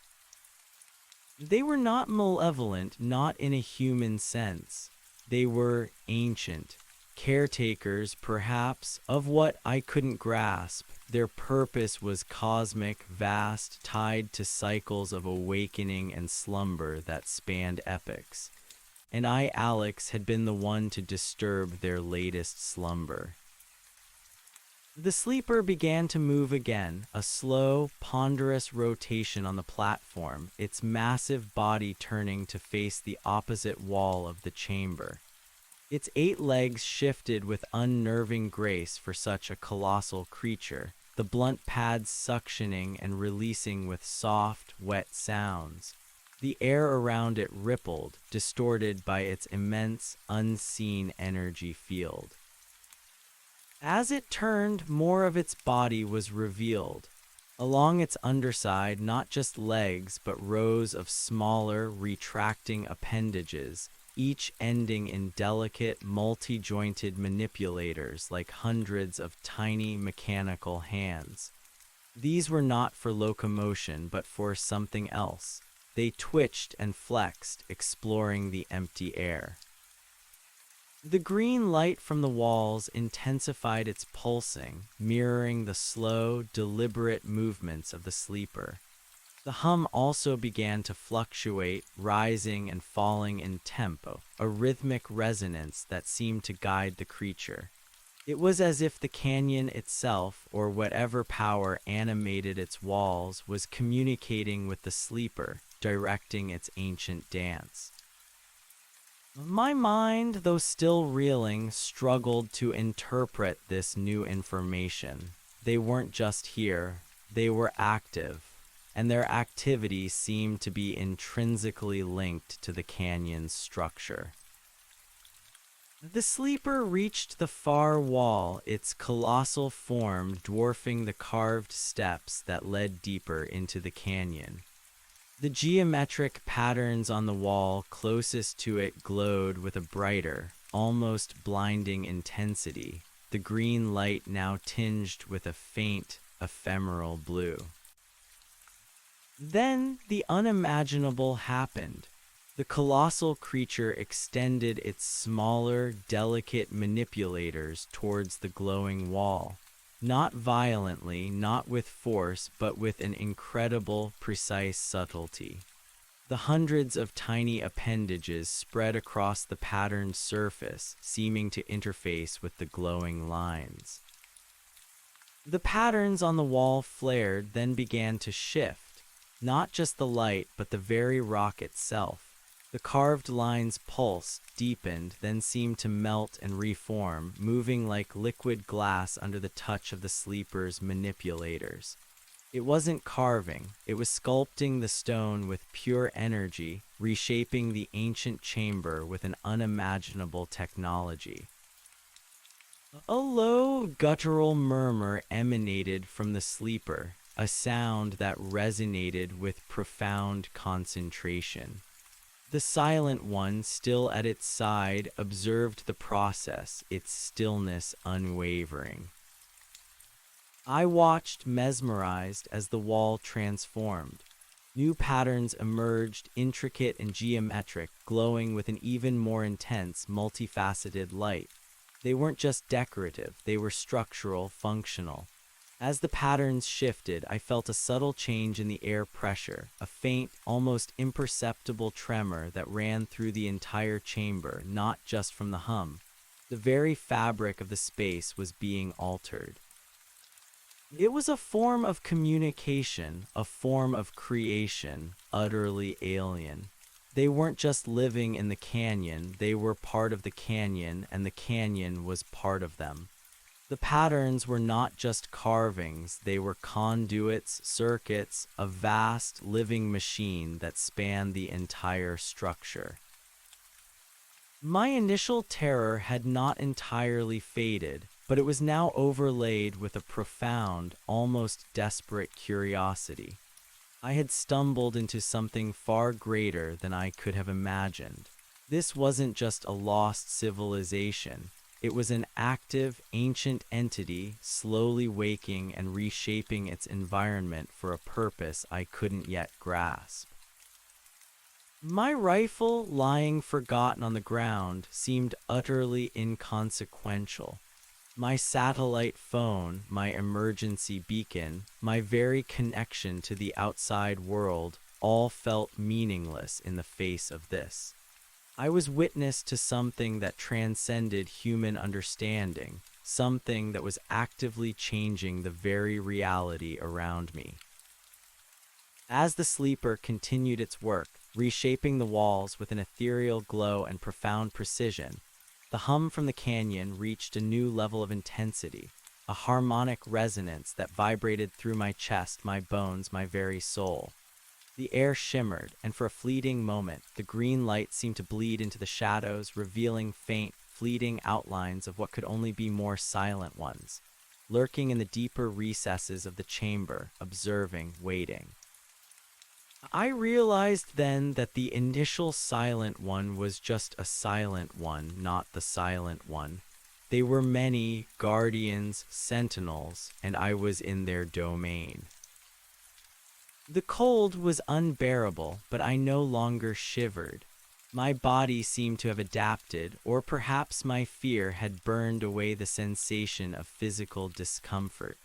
My mind, though overwhelmed, struggled to record every detail, every nuance of this impossible spectacle. I was a recorder, a witness forced by an unknown compulsion to observe, to understand. The sleeper finished its work on the first section of the wall.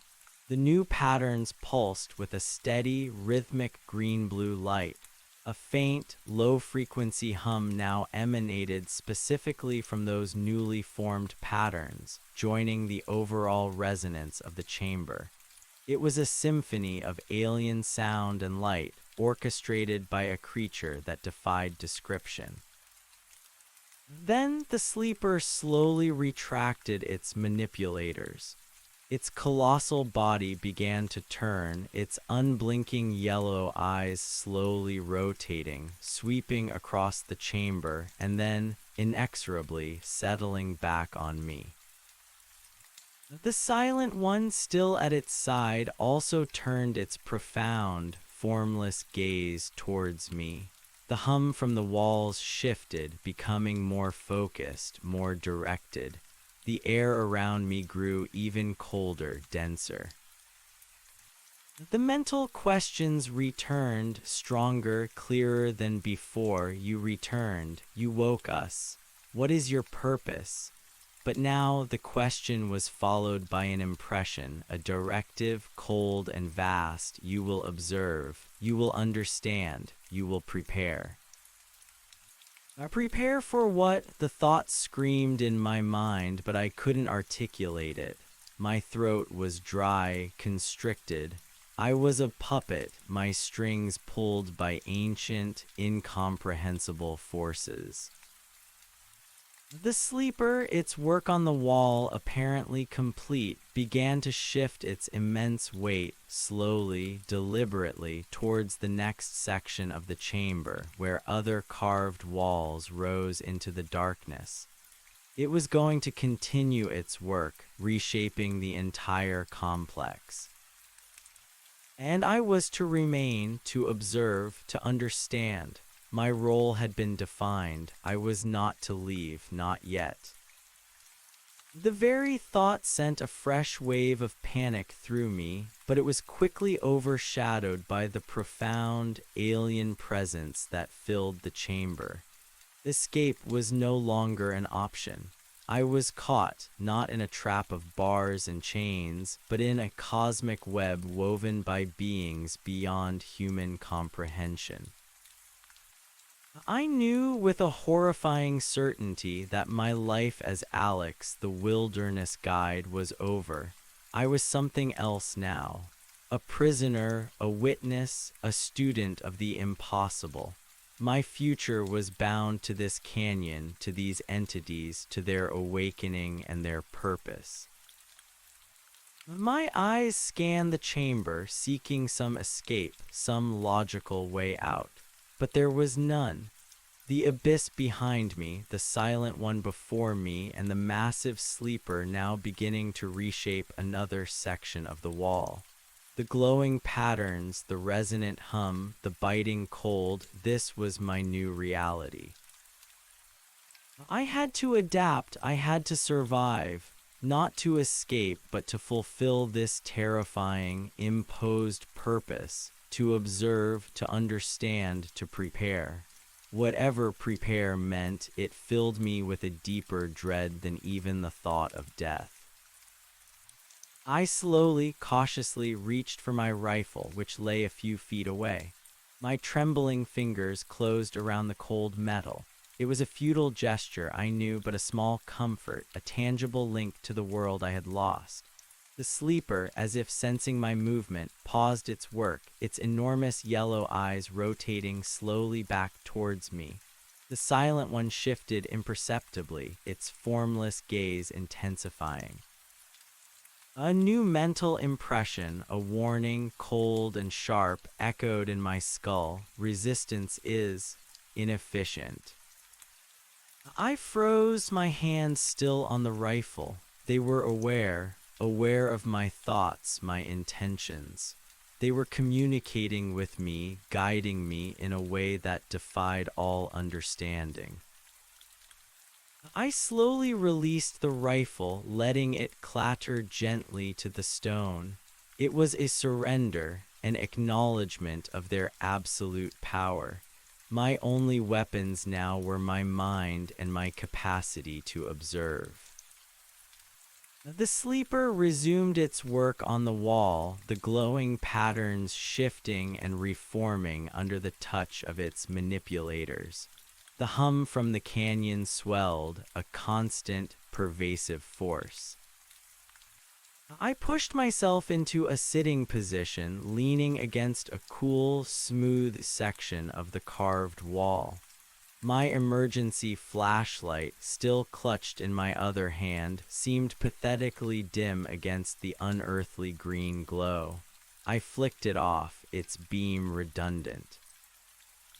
I pulled out my small notebook and pen from my pack. My hands were still shaking, but I forced them steady. I began to write not just what I was seeing, but what I was feeling, what I was being told through the direct mental link. It was a desperate attempt to catalog, to rationalize, to anchor myself to some semblance of my former self.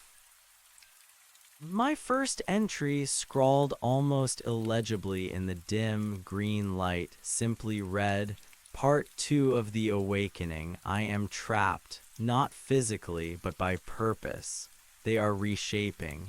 The canyon is a machine. I woke them. I continued to write, describing the sleeper's immense form, its manipulators, the shifting patterns, the resonant hum, the pervasive cold, the silent one's unwavering presence. I tried to capture the profound sense of age, the cosmic scale of their existence, the terrifying loneliness that had resonated in my mind. It was a futile effort, I knew. Words were inadequate, but it was all I had left. Hours passed, or perhaps days. Time became meaningless in the glowing, humming chamber. The sleeper moved methodically, slowly reshaping the entire perimeter of the main platform, wall by wall. The green light from the newly activated patterns intensified, becoming a vibrant, almost blinding symphony of light and shadow. The hum grew more complex, a tapestry of overlapping frequencies that seemed to resonate with the very stone. I observed everything, my mind a sponge, absorbing the impossible. I noticed that the sleeper's manipulators, when touching the wall, seemed to draw energy from the glowing patterns, absorbing the light into their delicate tips before releasing it back into the reformed rock. It was a transfer, a communion, a dance of ancient technology and cosmic purpose. The silent one remained a constant presence, always near the sleeper, always observing me. I felt its gaze, not on my physical form, but on my mind, my thoughts, my every reaction.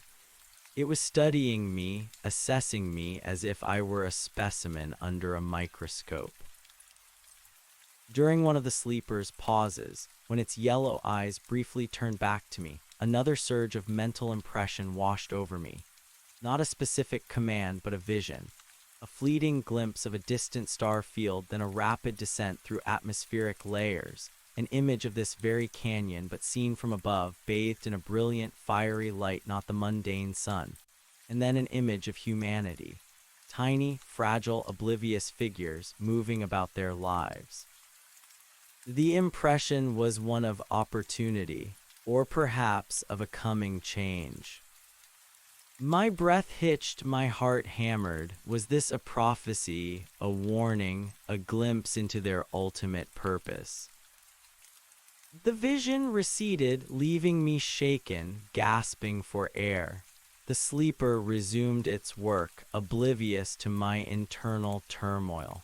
The Silent One's presence intensified, as if it had deliberately shown me that glimpse to further solidify my understanding or my fear. I continued to write in my notebook, trying to capture the fragments of the vision.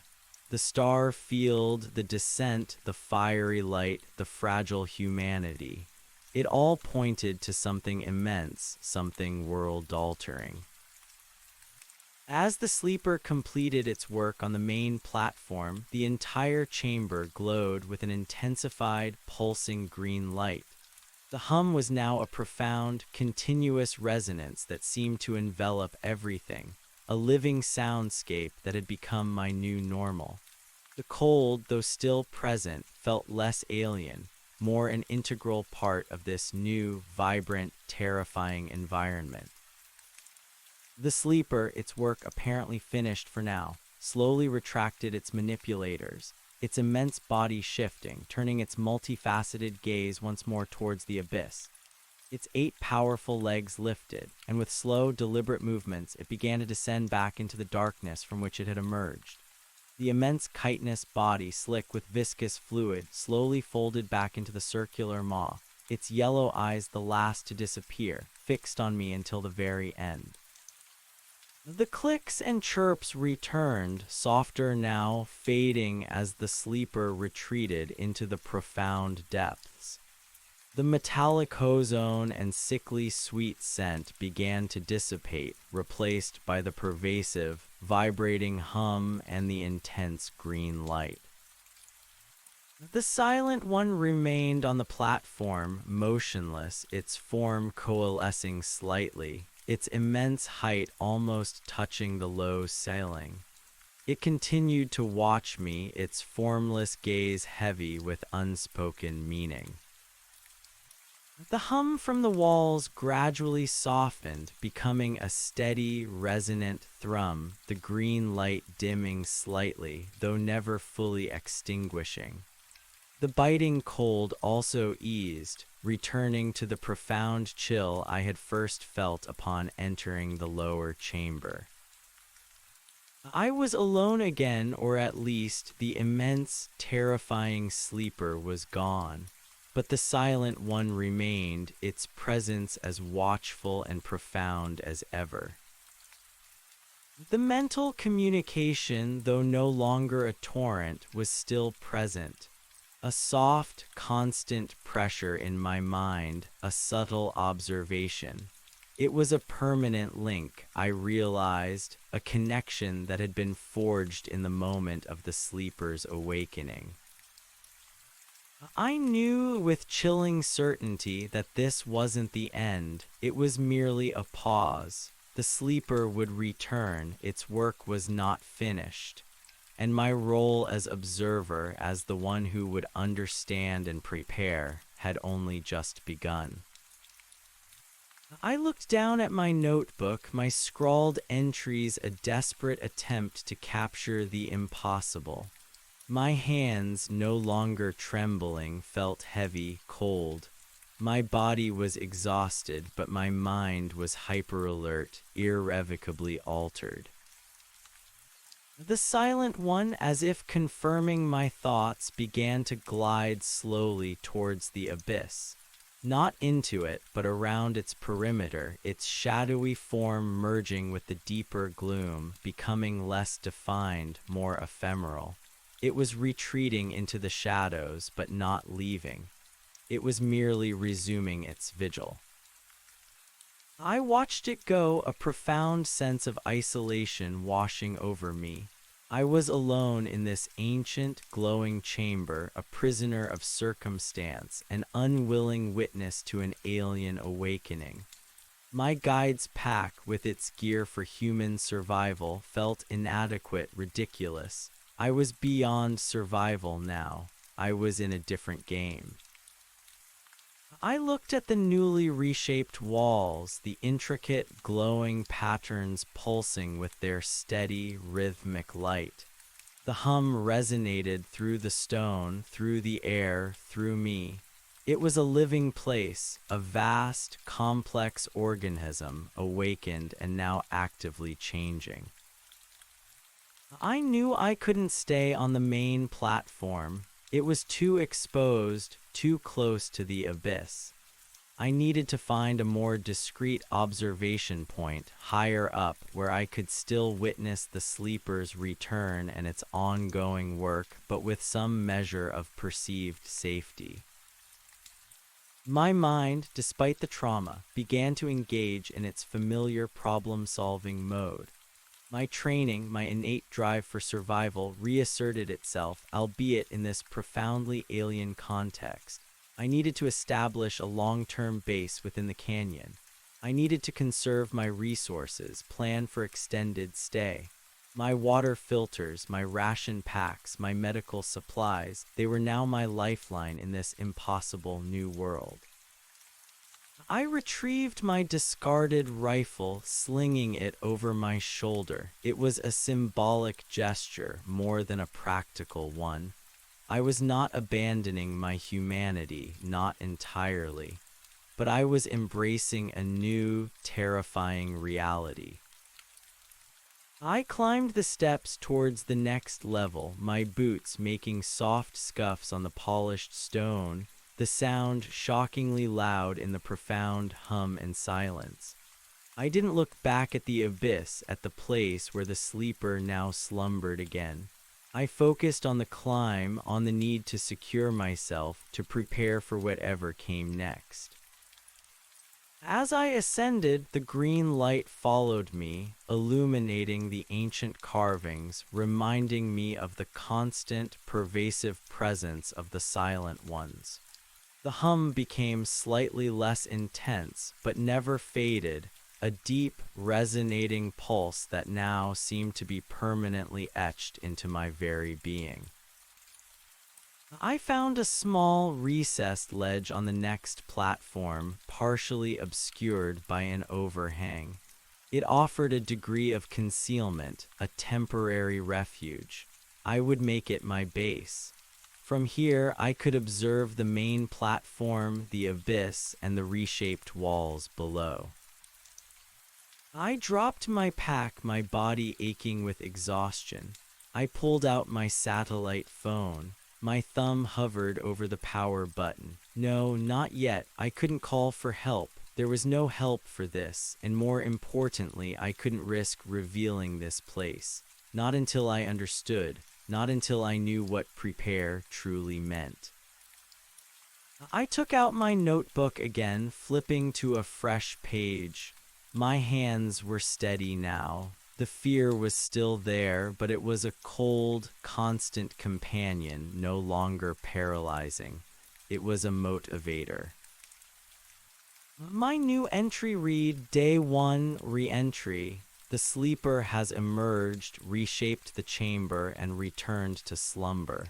The Silent One watches. I am here to observe, to understand, to prepare. Humanity is unaware. The clock has started. I looked out into the vast, green-lit chamber, the hum vibrating through the very air. My fate was sealed. The story of Alex, the wilderness guide, had ended. The story of the reluctant guardian, the witness to the impossible, had just begun. The canyon was my prison, my university, and perhaps, ultimately, my tomb, and I would face it with every fiber of my being. The days blurred into an endless cycle of green light and resonant hum. My recess ledge became my sanctuary, my observation post, and my prison cell. From here, I watched the main platform below, the gaping maw of the abyss, and the reshaped walls that pulsed with their alien energy. The Silent One remained a constant, ethereal presence, a sentinel of shadow, its formless gaze a perpetual weight on my mind, even when it wasn't physically visible. My initial days were a blur of exhaustion and terror. I forced myself to establish a routine, a desperate attempt to impose order on the chaos that had become my life. I rationed my food and water meticulously, each measured mouthful a grim reminder of my predicament. My high-capacity headlamps, designed for weeks of continuous use, became essential, piercing the gloom in the deeper recesses of my ledge, where the ambient green light didn't fully penetrate. My portable seismic sensor remained active, charting the canyon's internal rhythms, its slow, deliberate heartbeat. I spent hours, sometimes entire cycles of the canyon's dimming and brightening, meticulously documenting everything in my notebook. The sleeper's return, the silent one's vigilant watch, the fluctuations in the green light, the changes in the hum's frequency and intensity. Every detail was recorded, every observation scrawled across the pages. My initial entries were terse, driven by fear, but as time wore on, a strange shift occurred. The fear didn't vanish, but it transformed. It became a cold, hard focus, an intense, almost scientific curiosity.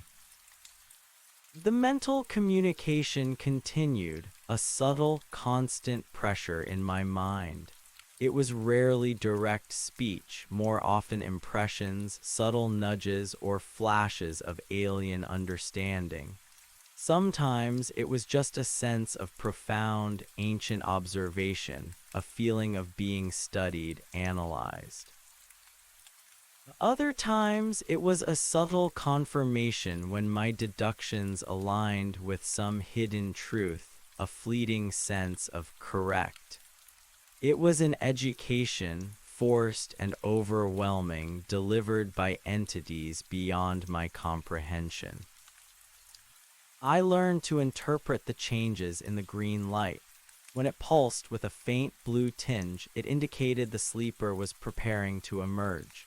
When it intensified to a blinding emerald, the sleeper was active, reshaping the chamber. When it dimmed to a soft, constant thrum, the sleeper had returned to its slumber. Each change in hue, each fluctuation in brightness, was a chapter in the canyon's alien narrative. The hum itself became a language. It wasn't a single, monolithic sound. My seismic sensor confirmed what my mind already knew. It was a complex symphony of overlapping frequencies, some infrasonic, others bordering on ultrasonic, all harmonizing to create the pervasive resonance. I began to associate certain frequencies with specific activities. A low, guttural pulse preceded the sleeper's movements. A higher, almost singing tone accompanied the energy transfer during the reshaping process. It was the canyon's operating system, its very breath. My initial terror of the silent one also slowly evolved. It was still unnerving, its presence a constant, chilling reminder of my captivity.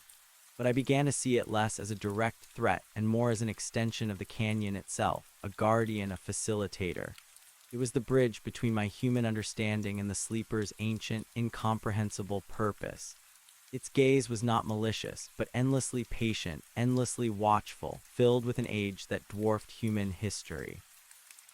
Weeks turned into months. My beard grew long and unruly. My clothes became stained and worn, patched with duct tape. My body, though lean, felt honed, adapted to the extreme conditions. The cold was still profound, but my system had adjusted, my core temperature running perpetually lower than normal. The metallic ozone and sickly sweet scent, though still present, no longer churned my stomach. It was just the smell of this place, my new home. I learned to move with the same preternatural stealth I once used for tracking game, but now it was to avoid detection by forces far more ancient. I rappelled cautiously between platforms, scouting for additional resources, for hidden passages, for any clue to the canyon's true nature. I found other hidden ledges, smaller platforms, some with faint, barely discernible carvings, older than the main chamber's geometric patterns. These were often covered in centuries of dust, suggesting they hadn't been activated in a very long time. My understanding deepened with each passing cycle. The canyon was indeed a machine, but it was also alive. The glowing patterns were not just conduits, they were the canyon's nervous system, its circulatory system, its very consciousness. The sleeper was not merely an inhabitant, it was the primary operator, the architect, the living tool that interfaced with this colossal mechanism. The silent ones were the interface between the operator and the environment, the observers, the protectors.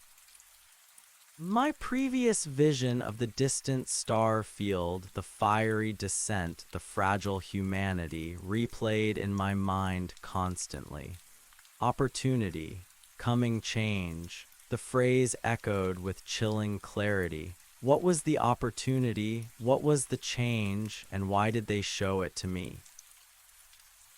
The concept of prepare became my mantra. But prepare for what? For their full awakening, for their departure, for their interaction with the human world. Each possibility was more terrifying than the last. One day, while the sleeper was active on the main platform, reshaping a particularly complex section of the wall, the mental communication shifted.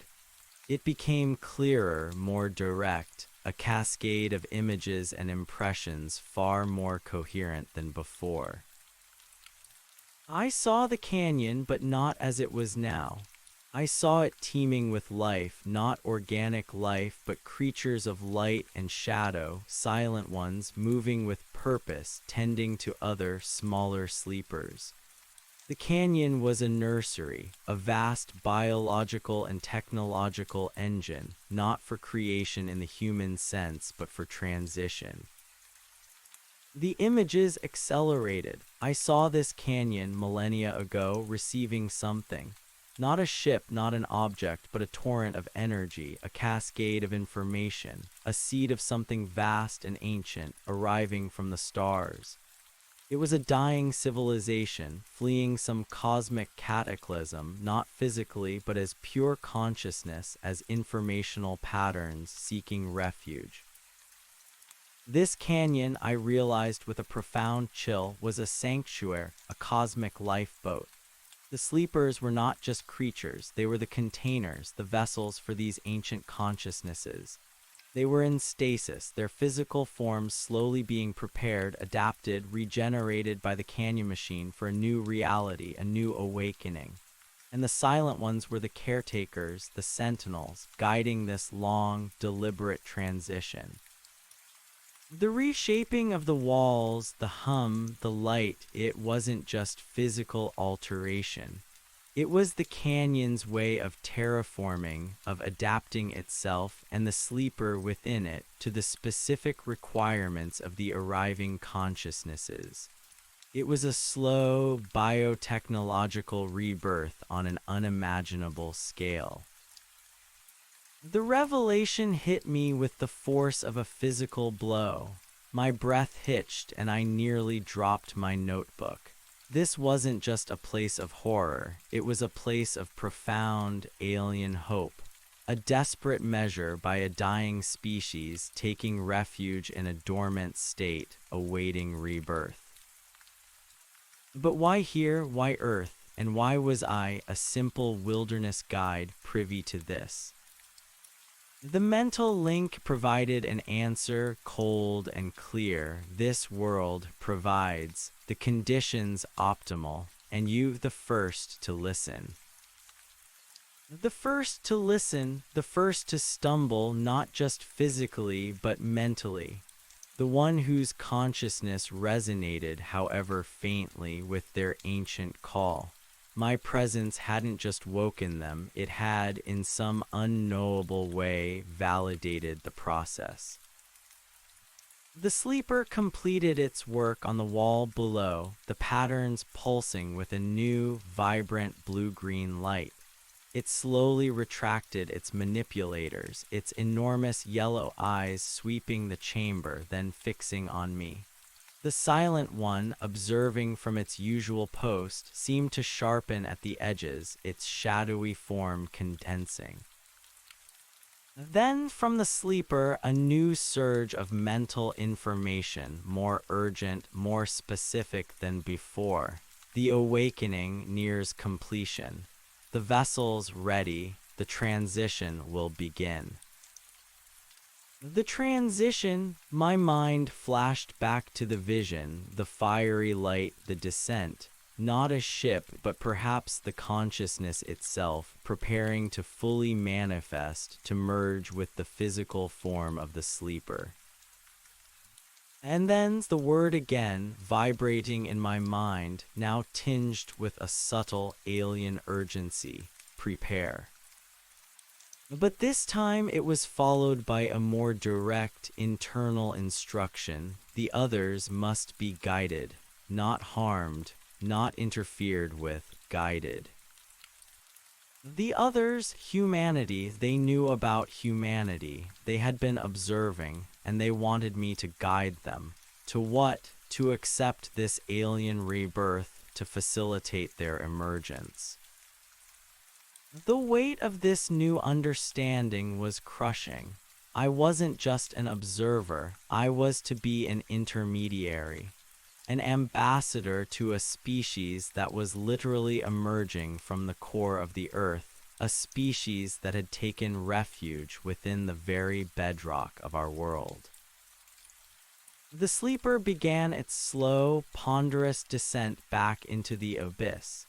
The clicks and chirps returned, fading as its colossal form disappeared into the darkness. The silent one remained for a moment longer, its gaze fixed on me. Then it too began to retreat into the deeper shadows, leaving me alone in the still glowing, humming chamber. I sat on my ledge, utterly overwhelmed. My role had just been redefined in the most terrifying way possible. I wasn't just a witness, I was a participant. And the stakes were no longer just my life, but the fate of humanity. Over the next few weeks, the hum from the canyon grew steadily stronger, more complex, infused with a new, vibrant energy. The green light from the walls pulsed with increasing frequency, often shifting to the blue-green hue, even when the sleeper wasn't physically present. The air, though still cold, felt charged, alive, crackling with an unseen energy that prickled my skin and made the hairs on my arms stand on end. I continued my meticulous observations, driven by this new, urgent purpose. I knew the sleeper would emerge again, not just to reshape, but for the final transition. And I had to be ready. Ready to understand, ready to guide. My satellite phone, which I had deliberately kept powered off, now seemed crucial. I needed to establish contact with my friend, the former Special Forces medic, not for rescue, but for a different kind of extraction. An extraction of information, a briefing that would defy belief. But how to do it? How to explain the impossible over a crackling satellite line?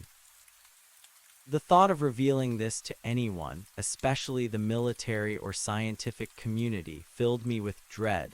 They would never believe me. They would dismiss me as mad, or worse, they would descend on the canyon with all the force of modern technology, potentially provoking an ancient, alien intelligence that had only just begun to stir. The impression from the silent ones, not harmed, not interfered with, echoed in my mind. This was a delicate situation, a tightrope walk on the edge of cosmic revelation. I decided to try a coded message, a prearranged phrase with my contact, something that would signal urgency without revealing the full, terrifying truth. I powered on the satellite phone. The battery, meticulously conserved, was still nearly full. I had to choose my words carefully. As the phone booted up, a faint, high-pitched whine emanated from it, quickly building in intensity. The green light from the canyon walls began to flicker wildly, and the resonant hum shifted, becoming discordant, erratic. My heart pounded. The canyon was reacting to the technology, to the external signal, the same interference that had downed my drone. The screen of the satellite phone flared brightly, then went black. A thin wisp of smoke curled from its antenna. The phone was dead, fried, a stark reminder that modern technology was an anathema to this place. My lifeline to the outside world severed. Frustration and despair washed over me. How was I supposed to guide humanity if I couldn't even communicate with them? The Silent One's mental impression, resistance is inefficient, returned to me. Perhaps this was their way of telling me that communication, at least in the traditional sense, was not the path. I stared at the dead phone, then at my notebook. My only means of documentation, my only link to sanity, was this pen and paper. I was truly isolated now, completely cut off. Days passed. I continued to observe, to write, to internalize the mental impressions.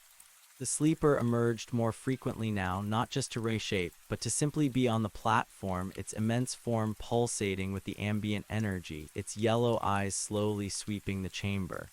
The manipulators would sometimes twitch, exploring the air as if tasting the new reality. It was preparing itself, acclimatizing, awakening.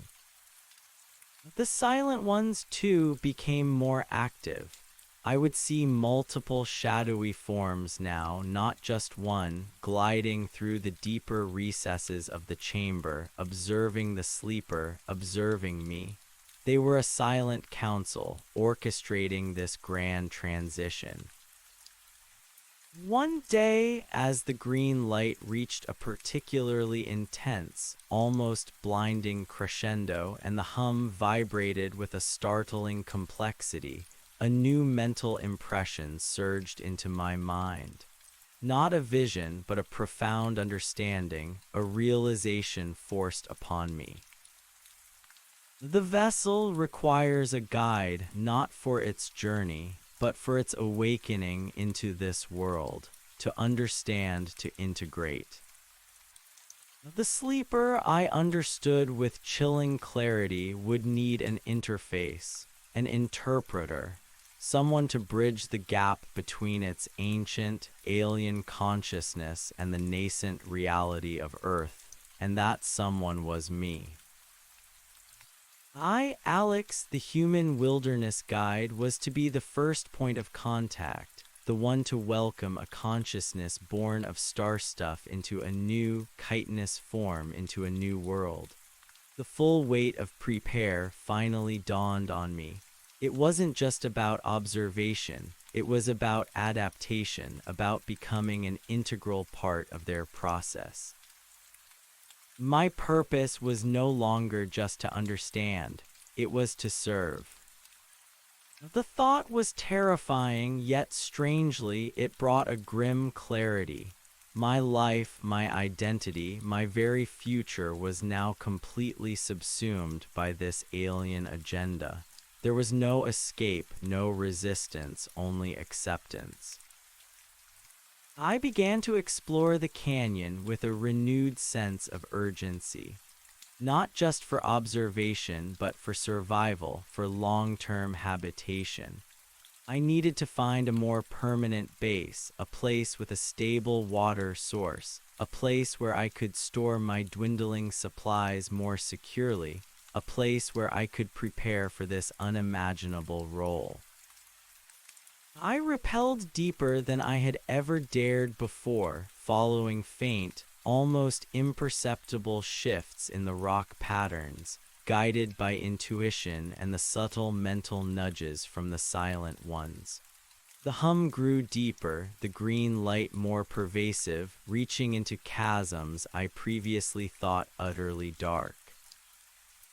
I discovered a network of smaller tunnels and caverns branching off from the main canyon. Some were natural, others clearly carved by the same ancient forces that had created the platforms. These tunnels were narrower, less exposed, offering a degree of physical safety I hadn't felt since entering the canyon's lower depths. In one such cavern, far from the main platform, I found what appeared to be a natural spring, a slow trickle of crystal clear water seeping from a fissure in the rock. It was a godsend. I set up a makeshift collection system using my water filter and collapsible containers. This secured my most critical resource. I also found small pockets of bioluminescent moss and fungi growing in these deeper caverns, emitting a soft, ethereal blue light that was distinct from the canyon's green glow. It was a faint, organic luminescence, a sign that some form of life, however alien, could sustain itself here. I collected samples, intrigued but careful not to disturb their delicate ecosystems. The deeper I went, the more profound the sense of ancientness became. The rock itself felt different, imbued with a palpable energy. I pressed my palm against a particularly smooth, cold wall in one of the deeper tunnels, and the subtle vibration, the ghost of the hum, was stronger here. It was the very heart of the machine.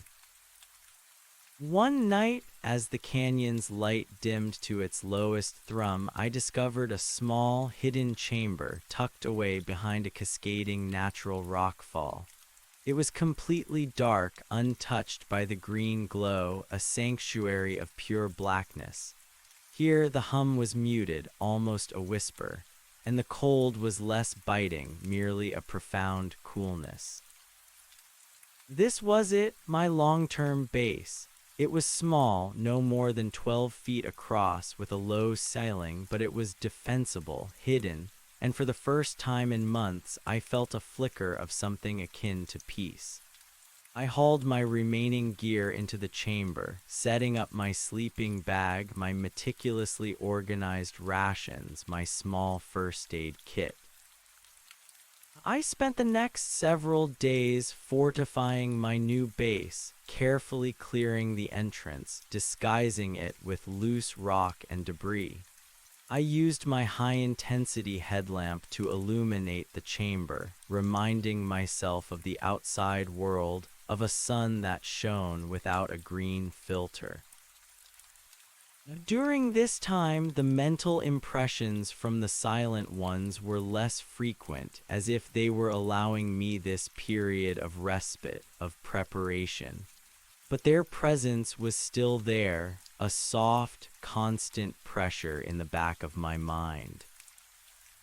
As I organized my gear, my hand brushed against my compact, high-powered rifle. It was still loaded, its cold metal a familiar weight. I looked at it, then at the entrance to my hidden chamber, then at my notebook, filled with the impossible. The rifle felt utterly useless here, a relic from a different world, a different kind of conflict. I picked it up, ran my hand over the stock. It was designed for defense against flesh and blood, against the known, not against ancient star-spawned consciousnesses or their shadowy guardians. With a sigh, I carefully unloaded the magazine, placed the rifle in its case, and stowed it deep within a crevice in the wall of my chamber. It was a gesture of surrender, not of weakness, but of acceptance. My true weapons now were observation, understanding, and adaptation. I focused on my immediate surroundings. I needed to understand the energy dynamics of the canyon. I pulled out the obscure papers on theoretical physics and unknown energy fields. My mind, previously an instrument for wilderness survival, now voraciously devoured concepts of interdimensional travel, quantum entanglement, and consciousness transfer. The words and diagrams, initially meaningless, began to resonate with the alien logic that had been imprinted upon my mind. The glowing patterns, the humming frequencies, the very structure of the canyon, they were all part of a grand living equation. The sleeper wasn't just a vessel, it was a complex biomechanical interface designed to hold and nurture a consciousness seeking rebirth. I began to draw, to diagram, to try and map the energy flow, the spatial distortions I sensed. My notebook became a desperate attempt to bridge the gap between human science and alien reality. The silent ones, though unseen, seemed to guide my focus, subtle nudges in my thoughts directing me towards specific pages, specific concepts. One particularly dense paper on localized gravity anomalies and interdimensional resonance seemed to unlock a new layer of understanding. The canyon wasn't just a sanctuary, it was a nexus, a point where the fabric of reality was thinned, allowing for the transfer of consciousness from another dimension, another existence. The fiery light in my vision wasn't literal fire, but perhaps a representation of the immense energy released during such a transfer. The cold, I now understood, was not just temperature. It was an absence of kinetic energy, a localized disruption in the very warmth of the universe, a side effect of the dimensional thinning, the energy transfer. It drained not just heat, but vitality, making the environment conducive for the sleeper's stasis.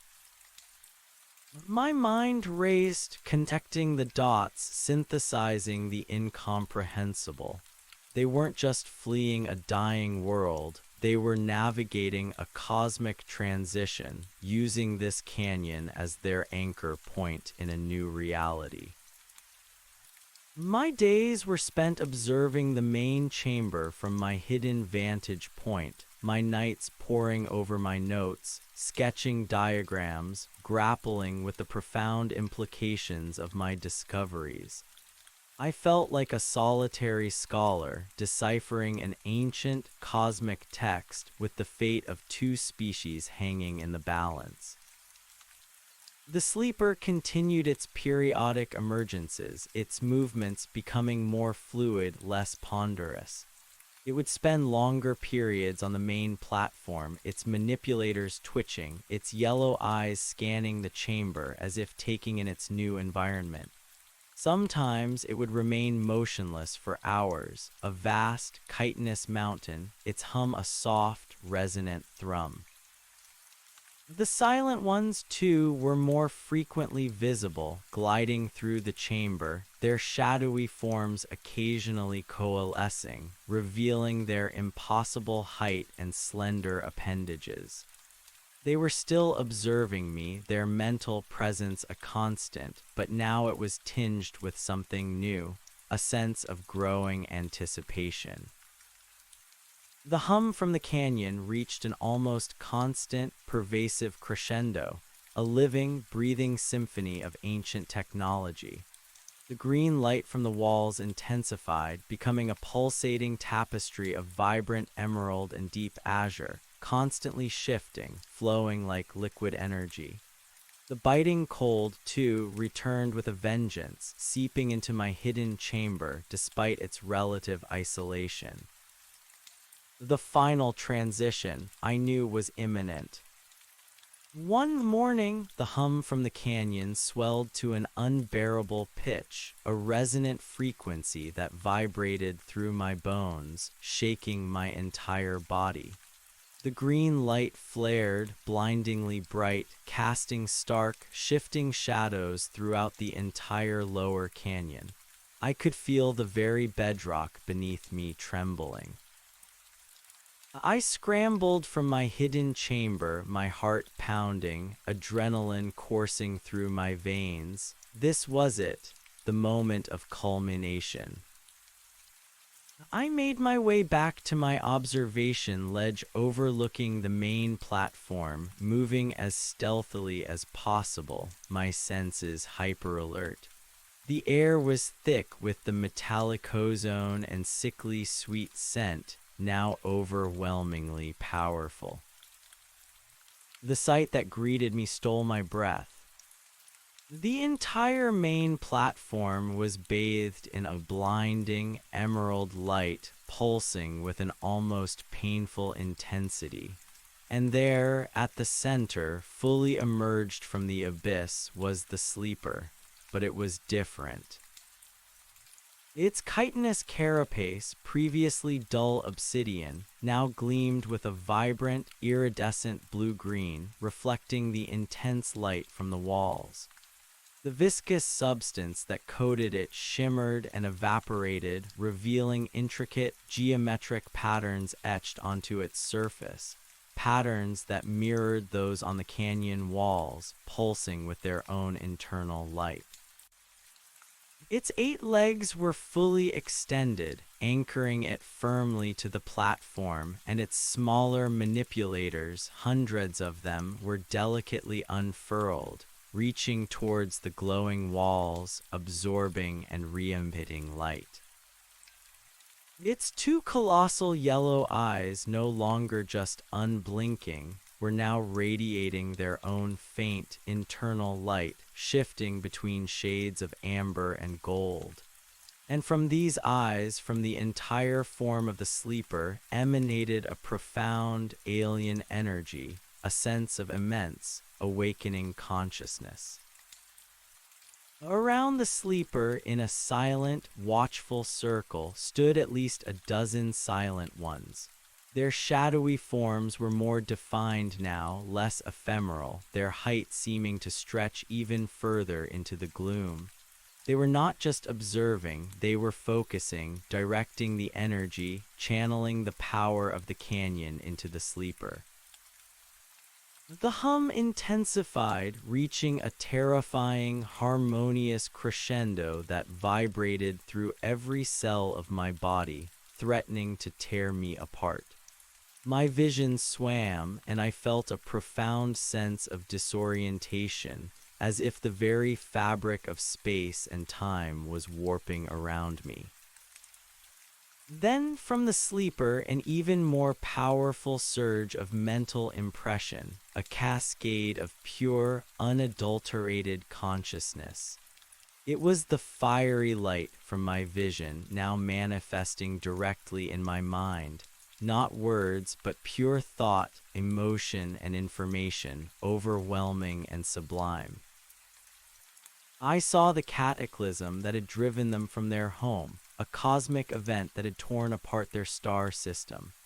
I felt the desperate exodus, the agonizing journey across light years, not in physical ships, but as collective consciousness carried on waves of pure energy seeking a new genesis. I understood their profound patience, their millennia of slumber within this canyon, waiting for the optimal moment of rebirth.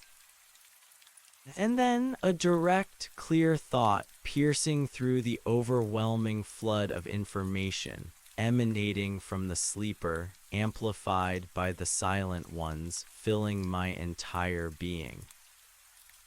We are here as we are born anew, and you are our first light. The words resonated not in my ears, but directly in my soul. I was the first one to truly interact with their reborn consciousness. I was the bridge.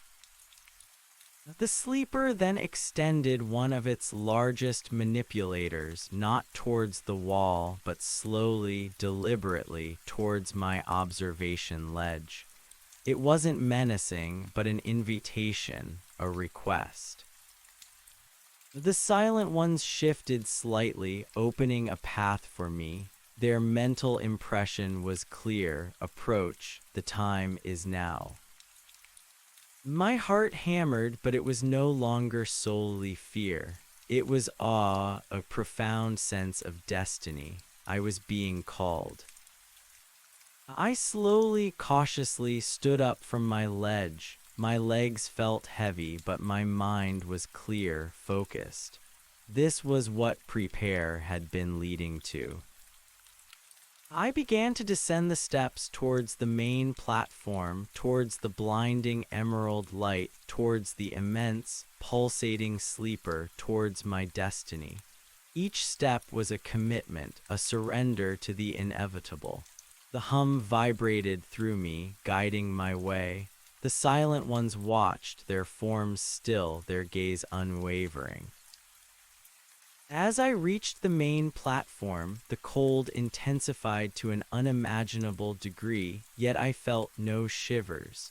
My body was operating on something beyond physiological response. The light from the sleeper was almost unbearable, yet I found myself able to look directly into its glowing yellow eyes, eyes that now held a profound alien intelligence. The sleeper's manipulator reached me, stopping just inches from my face. It was thick, multi-jointed, its tip ending in a cluster of delicate, glowing tendrils. I could feel the immense energy radiating from it, the very air around it shimmering. I looked into the sleeper's eyes, and in my mind, a profound, direct communication began. It was a torrent of images, concepts, and a sense of vast, cosmic history. I was seeing the universe through its ancient, reborn eyes. I saw our star, our planet, our species, not as separate entities, but as part of a grand, interconnected tapestry of life and energy.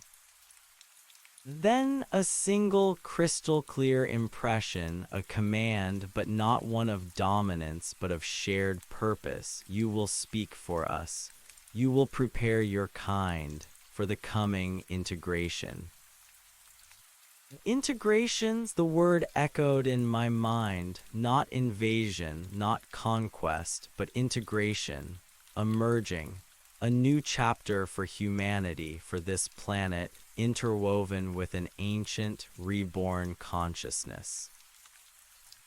My throat was dry, but I found my voice, a raspy whisper in the deafening hum. How, I asked, not knowing if it could understand human language, but feeling compelled to speak. How do I prepare them? They won't believe. The sleeper's manipulator twitched, the ambient hum vibrated, and in my mind a series of images flashed.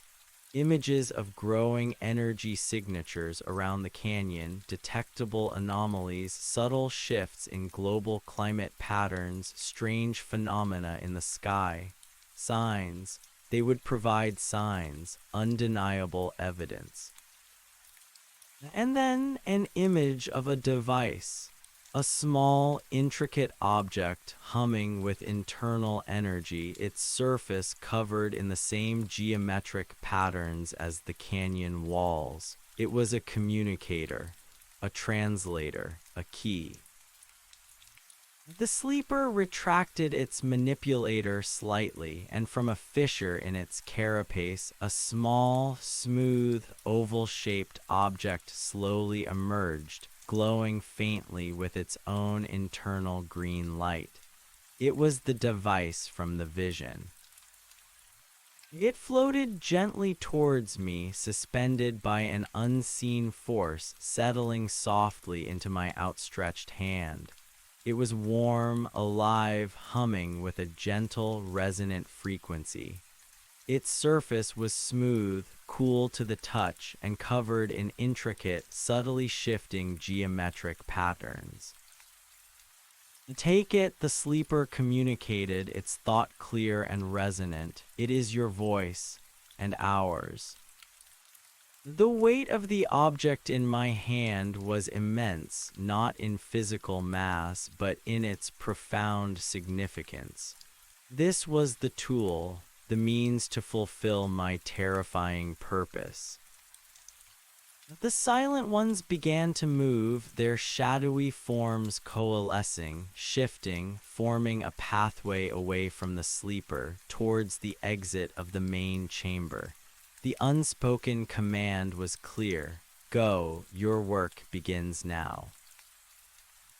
I looked at the sleeper one last time, its colossal form pulsating with radiant energy, its eyes fixed on me with a gaze that held the wisdom of epochs. I felt a profound connection, a bond forged in the crucible of alien awakening. Then I turned, clutching the glowing device in my hand. My legs, though still heavy, moved with a newfound resolve. I began to walk, guided by the silent ones, towards the exit of the chamber, towards the climb that would take me back to the surface. The hum resonated behind me, a deep, powerful chord of triumph and rebirth. The green light pulsed, illuminating my path. I was leaving the canyon, but I was not escaping. I was being sent. My mind raced, grappling with the enormity of my task. How would I approach the outside world? What would I say? Who would believe me? The images of human disbelief, of fear, of potential conflict flashed through my mind.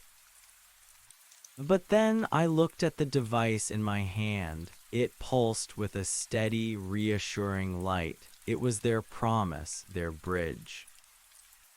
I reached the base of the climb that would lead me out of the lower canyon, past the higher platforms, and eventually to the rim.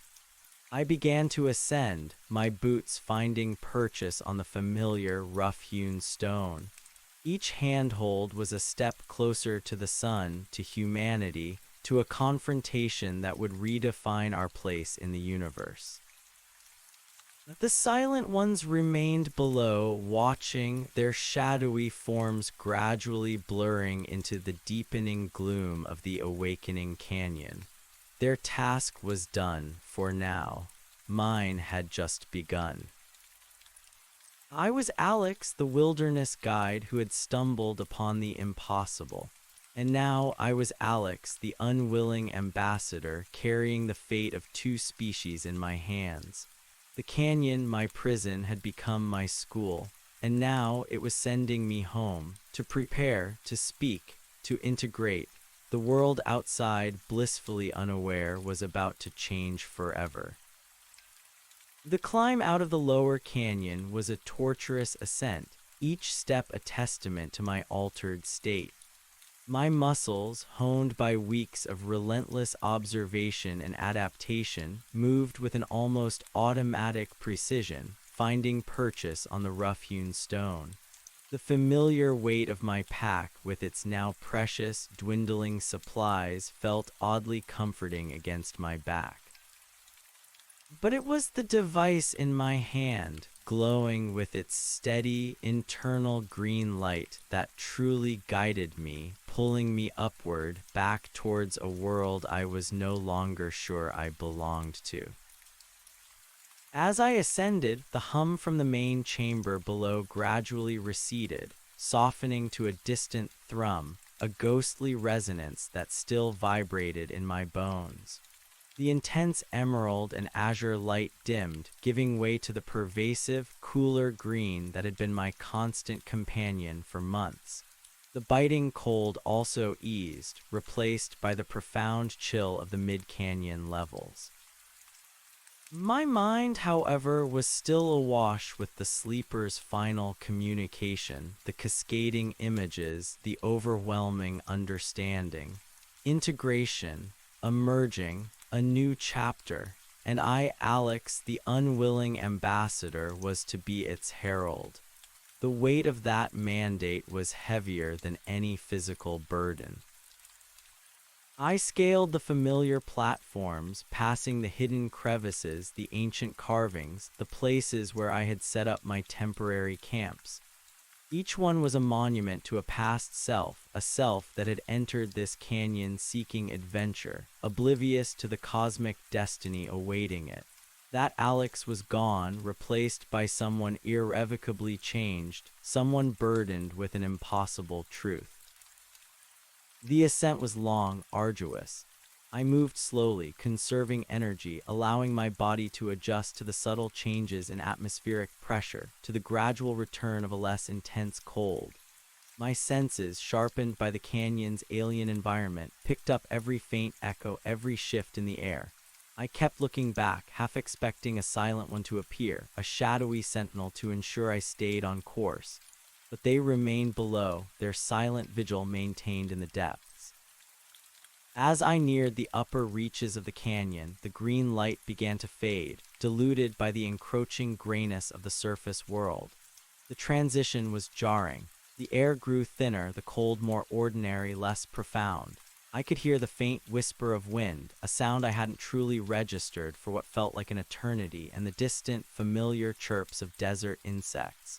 It was the sound of my old world, pressing in, demanding recognition. Finally, I reached the rim. The last few feet were a scramble, my hands gripping the familiar, sun-baked rock.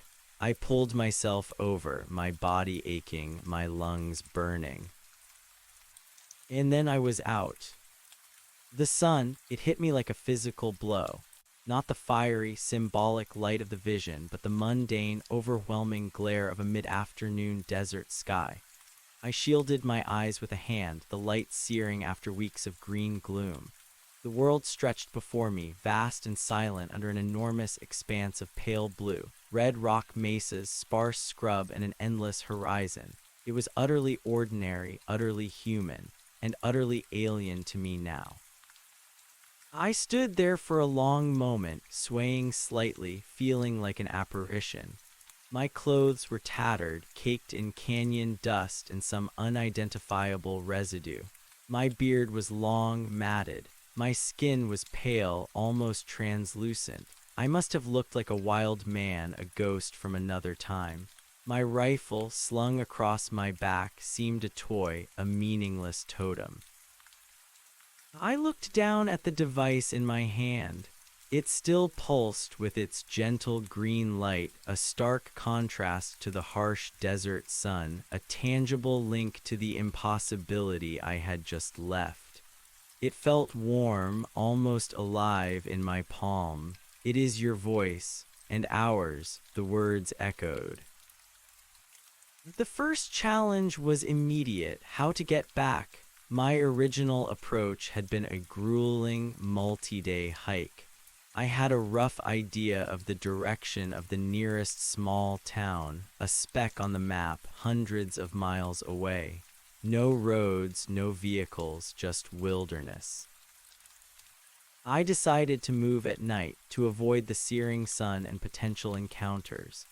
I found a sheltered overhang deep in the shadows of a large sandstone formation and collapsed. Exhaustion, profound and absolute, finally claimed me.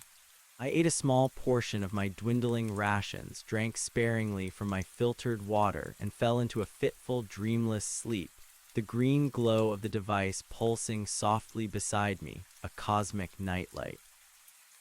When I woke, the sky was a canvas of deep violet, fading to black, dotted with the first stars. The air was cool, dry, familiar. I felt a strange mixture of renewed energy and an overwhelming sense of unreality. The sleeper and the silent ones felt like a vivid dream, yet the device in my hand and the indelible imprint on my mind confirmed it was anything but. I began to walk, my movements slow and deliberate, guided by the stars and the faint, intuitive pull of civilization. Each step was a step away from the canyon's alien embrace and a step closer to the overwhelming task ahead. Days bled into nights as I trekked across the desert. I rationed my remaining supplies ruthlessly. The physical hardship was immense, but it was nothing compared to the mental burden. My mind constantly replayed the visions, the impressions, the impossible truths. I rehearsed what I would say, how I would explain. Every scenario ended in disbelief, ridicule, or worse. The device remained silent, a smooth, warm presence in my hand. I tried pressing on its surface, speaking to it, but it offered no discernible response, only its constant, gentle glow. Was it truly a communicator, a translator? How was it meant to work? One morning, after what felt like an eternity, I saw it, a faint trail of dust on the horizon, a road, and in the distance, a glimmer of reflected light that could only be a vehicle. A wave of profound relief mixed with a fresh surge of dread washed over me. The time to face humanity was coming. I hid myself behind a large rock formation, watching the road. It was a rarely used dirt track leading to a small mining outpost or perhaps a distant ranch. Finally, a beat-up pickup truck rumbled into view, kicking up a plume of red dust. It was an old model, paint faded, tires caked with mud. The driver, a grizzled old man with a wide-brimmed hat, was alone. This was my chance. I couldn't risk frightening him, but I couldn't just appear out of nowhere. I waited until the truck was closer, then stepped out onto the road, raising a hesitant hand. The truck screeched to a halt, dust billowing. The driver stared at me, his eyes wide with a mixture of shock and suspicion. I must have looked like something out of a horror movie. My tattered clothes, my wild beard, my gaunt face, and the glowing object in my hand. "Good Lord, son," he rasped, his voice rough. "What in tarnation happened to you?" I tried to speak, but my throat was dry, unaccustomed to prolonged human speech. I got lost," I managed, my voice hoarse. "Been out here a while, need a ride to the nearest town." He eyed the glowing device in my hand. "What's that contraption?" he asked, his hand drifting towards something on the seat beside him. I recognized the glint of metal, a rifle. "It's nothing," I said, trying to tuck it out of sight, a futile gesture. "Just a piece of equipment. I'm harmless, just thirsty and hungry." He studied me for another long moment, his gaze unwavering. Then, surprisingly, he sighed. "All right, get in, but no funny business. I got a shotgun here and I ain't afraid to use it." I nodded, scrambling into the passenger seat. The interior of the truck smelled of stale coffee and diesel. It was a comforting, familiar human smell, and for a moment I almost wept. I kept the device hidden in my pocket, its glow muffled against my thigh. The ride was tense. The old man, whose name was Jed, occasionally glanced at me, his suspicion still evident. I gave him a sanitized version of my story, a lost hike, a fall, a struggle to survive. He seemed to accept it, perhaps accustomed to the strange tales of the wilderness. He offered me a lukewarm bottle of water from a cooler, which I gulped down gratefully. After what felt like hours, we reached a small, dusty town, little more than a collection of trailers and a single gas station general store. Jed dropped me off, warning me to clean up, son, before folks take you for a wild dog. I thanked him profusely, the words feeling foreign on my tongue. As he drove off, I looked around. This was my re-entry point. No one was around, just the empty, sun-baked street. My first priority was to regain some semblance of normalcy.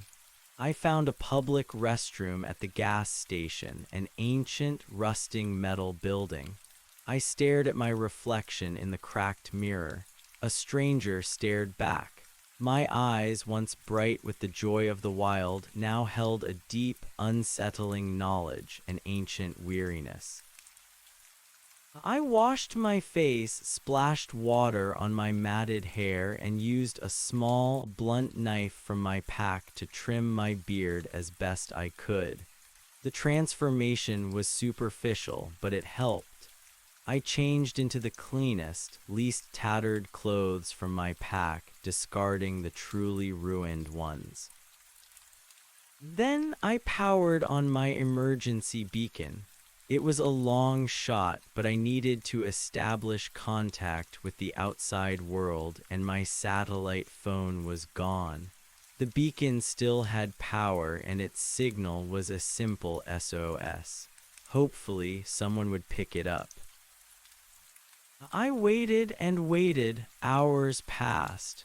The sun began to dip below the horizon, painting the sky in fiery oranges and purples. Nothing. The beacon was old, its signal weak.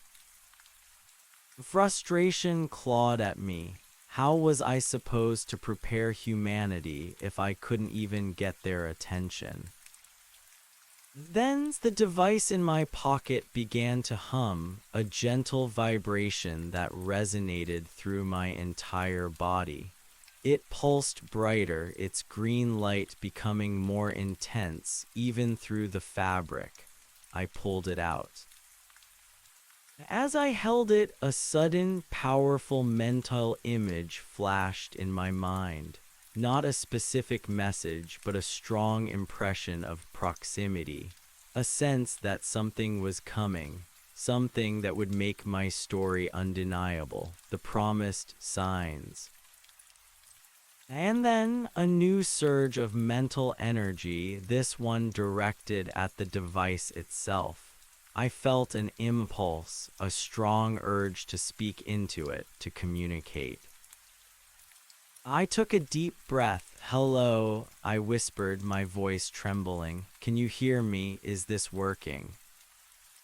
The device pulsed brighter still, and in my mind, a clear, resonant voice, not my own, but distinctly alien, echoed, "We hear, the path is opening."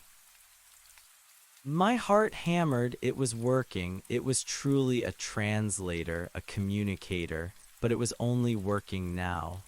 Why? Another impression, softer this time. Distance was a barrier, your presence the catalyst. My presence, I was the bridge. My proximity to the human world was activating the device, allowing their ancient consciousness to interface.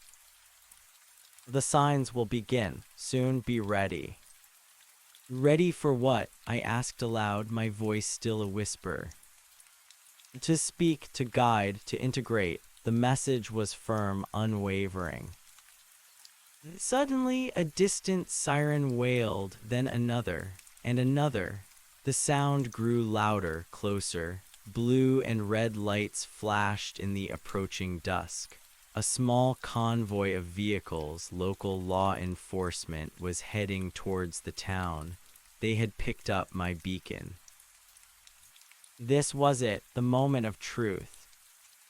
I clutched the device in my hand, its green light now subtly shifting, pulsing with an eager energy. The silent ones, the sleeper, they were ready. Now it was my turn. The first vehicle, a battered sheriff's cruiser, screeched to a halt in front of the general store. Two deputies, guns drawn, jumped out. They saw me, my tattered clothes, my wild look, and the glowing object in my hand. "Hands where I can see 'em," one of them yelled, his voice strained. "What's that in your hand, fella?" I slowly raised my hands, the device still pulsing. "It's a communicator," I said, trying to keep my voice steady. "I have something important to tell you." They exchanged nervous glances. Other vehicles pulled up, more law enforcement, then an ambulance. A small crowd of curious onlookers began to gather from the trailers, their faces etched with confusion and fear. "Step away from the device slowly," the deputy ordered, his gun still trained on me. I hesitated. This was my chance. How could I make them listen? How could I make them understand without immediately dismissing me as a lunatic? Then the device pulsed in my hand, radiating a sudden, intense warmth.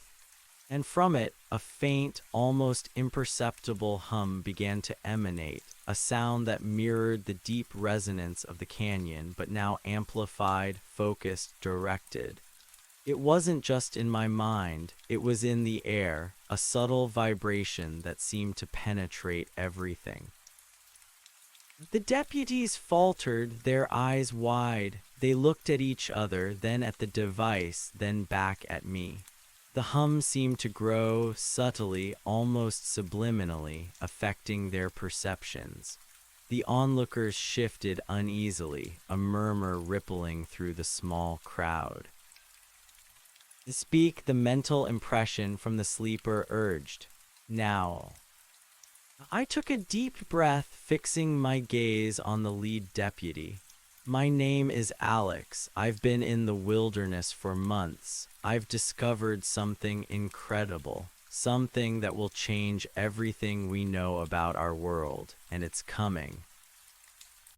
My voice, amplified by the device, carried a strange resonance, a power that silenced the crowd.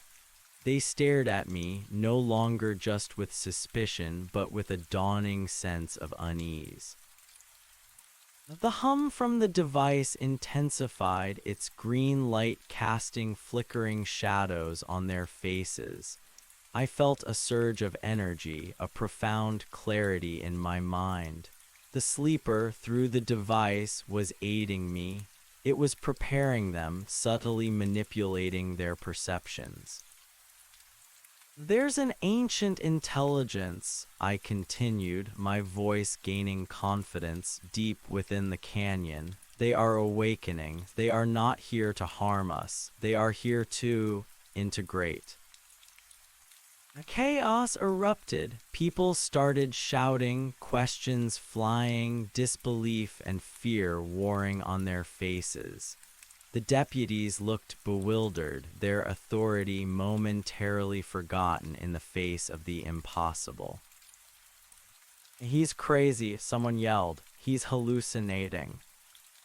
But the hum from the device, the subtle, pervasive vibration, continued to work its magic. It resonated not just in their ears, but in their very bodies, bypassing their conscious resistance. Suddenly, the ground beneath us trembled. It was a faint tremor at first, then it grew, shaking the very foundations of the general store, rattling the windows, sending dust motes dancing in the fading light.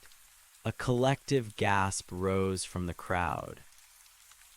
What was that? Someone screamed. The first sign the sleeper communicated. A clear, triumphant thought. I looked up at the sky, a flicker of distant light, impossibly high, impossibly fast, shot across the darkening canvas. It wasn't a plane, not a meteor. It was too controlled, too deliberate. It left a faint, shimmering trail that dissipated quickly, but not before everyone saw it. A panic began to set in. People started pushing and shoving, trying to get away. The deputies looked utterly lost, their training useless against phenomena beyond their comprehension. Listen to me, I shouted, my voice cutting through the rising clamor, amplified by the device which now pulsed with an almost urgent rhythm.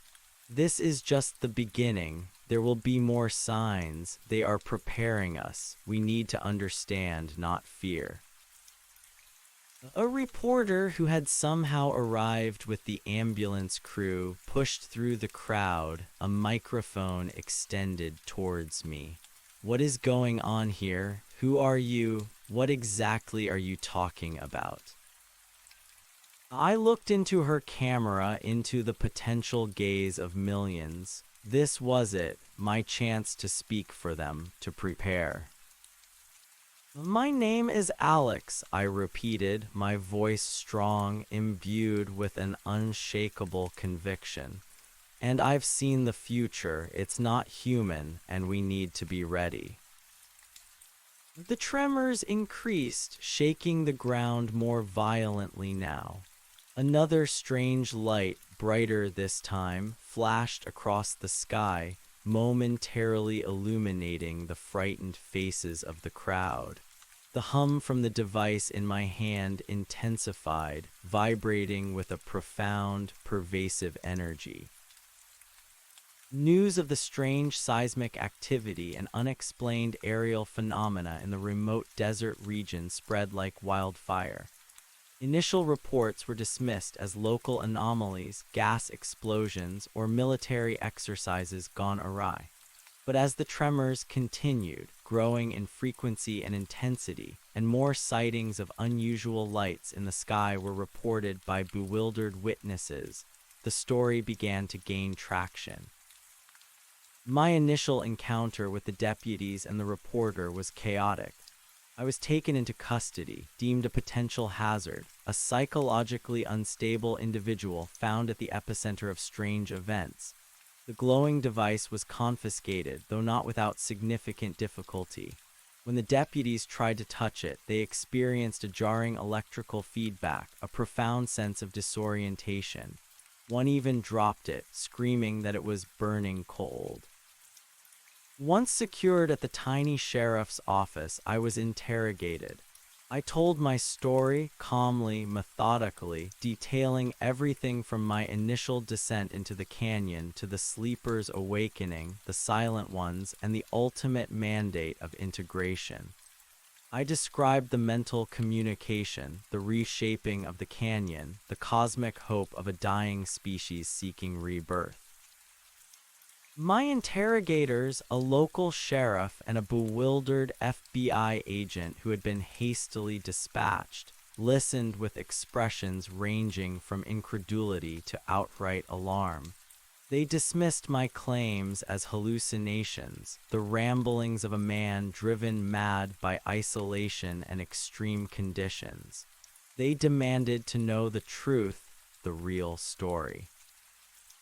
The device, I insisted. It's the key, it's a communicator, it's how they speak. They brought the device back carefully using insulated gloves. It still pulsed with its steady green light, its hum subtle but omnipresent. I explained how it worked, how it translated their mental impressions into comprehensible thought, how my presence was the catalyst for its full function. They were hesitant, but the sheer conviction in my voice, combined with the inexplicable nature of the device itself, seemed to chip away at their skepticism. The FBI agent, a man named Miller, finally conceded. "All right, Alex, if this thing is what you say it is, prove it. Ask it something. Ask it about anything." I took the device, its warmth immediately familiar in my hand. The hum intensified, a gentle pulse of recognition. I closed my eyes, focusing my intent, reaching out to the ancient consciousness that now resided within the sleeper, deep in the canyon. They want proof, I thought. They need to understand. And then the voice, clear and resonant, echoed in my mind. And simultaneously, a soft, ethereal whisper seemed to emanate from the device, audible to everyone in the room. It wasn't words, not at first, but a series of distinct tones, a harmonic progression that seemed to vibrate in the very air, resonating in my chest. Then slowly the tones began to coalesce to form rudimentary words, layered with a profound, almost musical inflection. "We are here," the device hummed, its green light brightening with each syllable. "The awakening progresses." Sheriff Brody dropped his pen, his mouth agape. Agent Miller, a man clearly accustomed to maintaining composure, felt his professional mask slip. His eyes were wide, filled with a mixture of terror and dawning comprehension. The device had spoken, not just to me, but to them. What was that?" Brody stammered, his voice thin. The signal strengthened, the device responded, its voice still ethereal, yet more distinct now.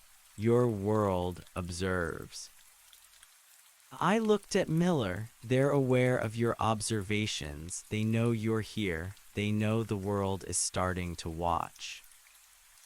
Miller swallowed hard. Who are they? The collective consciousness, the reborn.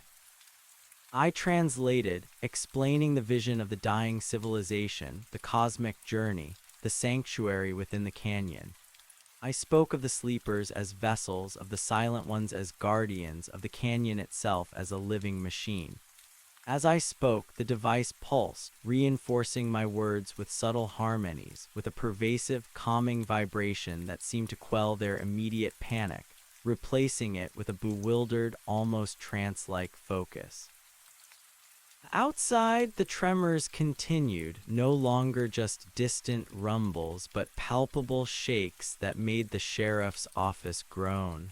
Lights flickered, and through the small, grimy window, we could see more unusual aerial phenomena, faint, shimmering light patterns dancing in the darkening sky.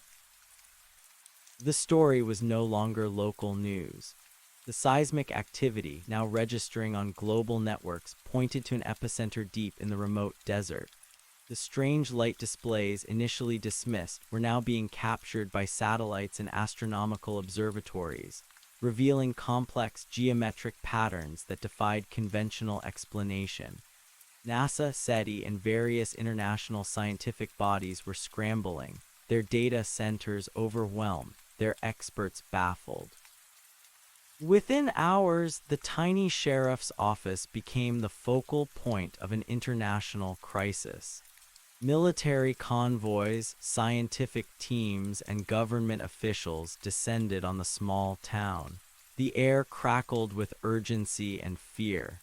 Agent Miller, now my reluctant advocate, managed to convey the device's capabilities and my story to his superiors.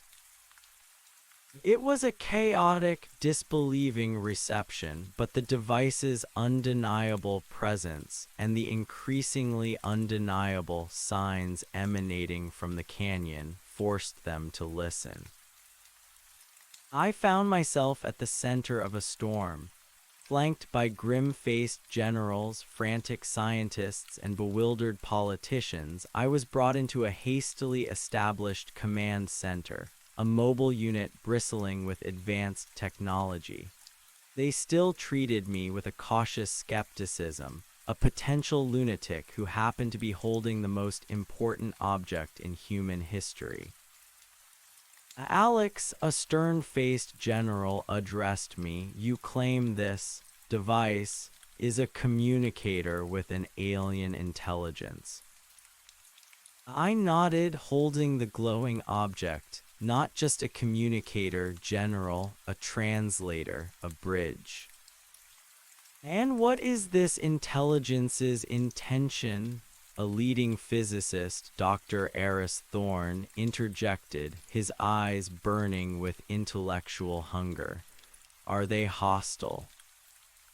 I turned to the device. Are your intentions hostile? I thought, focusing my will. The device hummed, and the ethereal voice, now slightly clearer, resonated. Hostility is inefficient. We seek integration. The word hung in the air, heavy with unspoken implications. Integration, Thorne repeated, his brow furrowed.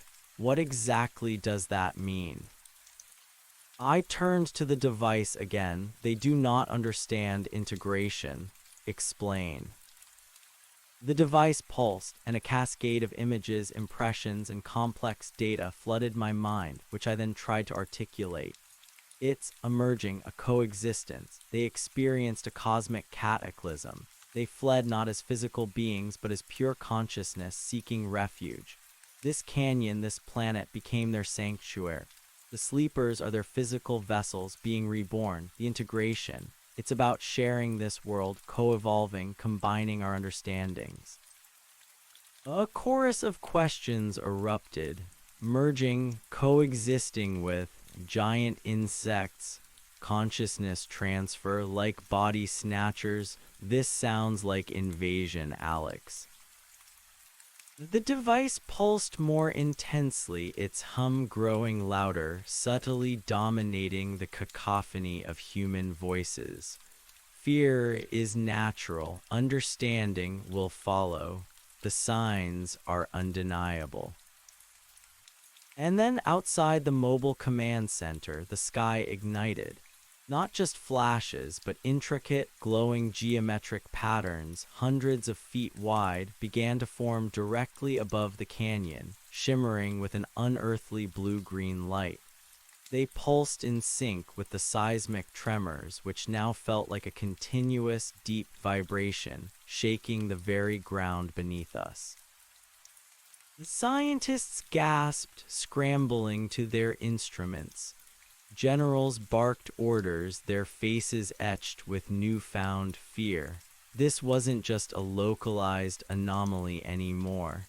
This was a global spectacle captured by every camera, every satellite, every eye on the planet. "My God," Dr. Thorne whispered, staring out at the impossible display. "It's intelligent." I looked at him, then at the glowing device in my hand. "They are communicating," I said, my voice barely audible above the rising hum. "They are showing us their presence, their reality." Over the next few days, the situation escalated beyond anything humanity had ever experienced. The geometric light patterns in the sky became a permanent fixture above the canyon, expanding slowly, visible from hundreds of miles away. The seismic activity shifted from sporadic tremors to a continuous, rhythmic pulsation, as if the Earth itself was breathing. Governments worldwide initiated emergency protocols. News channels showed constant live feeds of the canyon, interspersed with frantic scientific debates and increasingly dire political statements.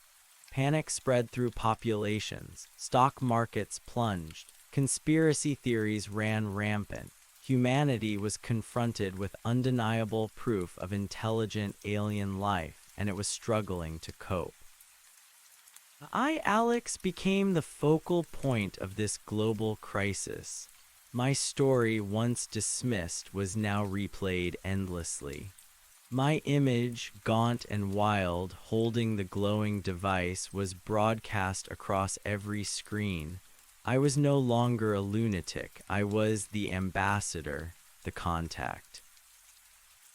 The military established a vast perimeter around the canyon, but I was given unprecedented access. My insights were invaluable. I continued to interface with the device, translating the sleeper's increasingly complex messages. The transition is near completion. The vessel will emerge. The world must prepare. The concept of integration remained the most contentious point. Humanity feared invasion, enslavement, eradication.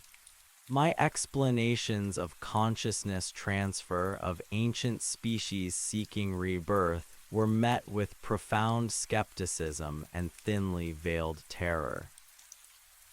"They sound like parasites, Alex," a high-ranking UN official accused me, his voice trembling. "They want to take over our planet, our bodies." "No," I insisted, the device warm in my hand, its hum a constant reassurance. "They seek coexistence, a sharing of knowledge, of existence. They are not conquerors. They are refugees seeking a new beginning and offering their vast wisdom in return." But the fear was deep-seated. Humanity was fundamentally unprepared for this. Dr. Thorne, however, became my closest ally among the scientific community. He was brilliant, open-minded and consumed by the scientific implications of this discovery. He devoured my notes, questioned me endlessly, and worked tirelessly to understand the data pouring in from the canyon. The energy signatures, he explained, pointing to complex readouts on a holographic display. They're unlike anything we've ever observed, a localized spacetime distortion. It's consistent with your theory of a nexus point, a dimensional thinning. The cold, I added, it's not just temperature, it's a localized absence of kinetic energy, a side effect of the transfer process. It slows cellular decay, preserves the vessels. Thorn nodded, his eyes gleaming.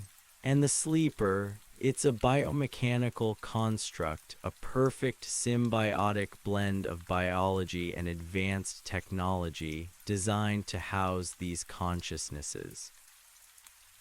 Together, we tried to explain it to the world. We presented data, translated messages from the device, and painted a picture of an ancient, cosmic narrative far grander than any human mythology. We spoke of the opportunity, the profound potential for humanity to evolve, to gain unimaginable knowledge and understanding. But the fear of the unknown, the fear of losing control, was a powerful counterforce. Religious leaders declared it an apocalypse. Military strategists drew up contingency plans for war, and populations demanded answers, assurances, or eradication of the alien threat. The sleeper, through the device, was keenly aware of humanity's turmoil. The fear clouds judgment. The transition cannot be halted. It is fate. What about the actual integration? Thorn asked me one night, his voice hushed. How would that work? Would it be voluntary? Would it change us fundamentally? I looked at the device, explained the integration to them. The device hummed, and a new, more profound cascade of images entered my mind, accompanied by the ethereal voice now speaking with startling clarity. Integration is not usurpation, it is synthesis. Two streams flowing as one. Genetic memory shared, consciousness expanded, a new species forged from two. I translated, my own voice trembling slightly. They want to merge, not just coexist, but literally combine our genetic material, our consciousnesses with theirs, to create a new hybrid species. A species adapted to this new reality, carrying the combined wisdom of two lineages. The implications were staggering. It wasn't just about sharing a planet, it was about sharing an existence. Humanity, as we knew it would cease to be, replaced by something entirely new, something alien and human intertwined. Thorn stared at me, then at the glowing device. A new species, that's beyond anything we could have imagined. The device hummed, evolution is constant. This is accelerated, a necessary adaptation. I realized then the full weight of the sleeper's purpose, the true meaning of prepare. It wasn't just about accepting their presence. It was about accepting our own transformation. It was a cosmic invitation to transcend, to become something more. The next morning, the ground beneath the command center began to shake violently, far more intensely than before.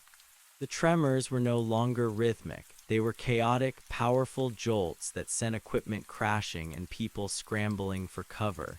Outside, the geometric light patterns in the sky pulsed with a blinding, urgent intensity, now tinged with a deep, unsettling crimson.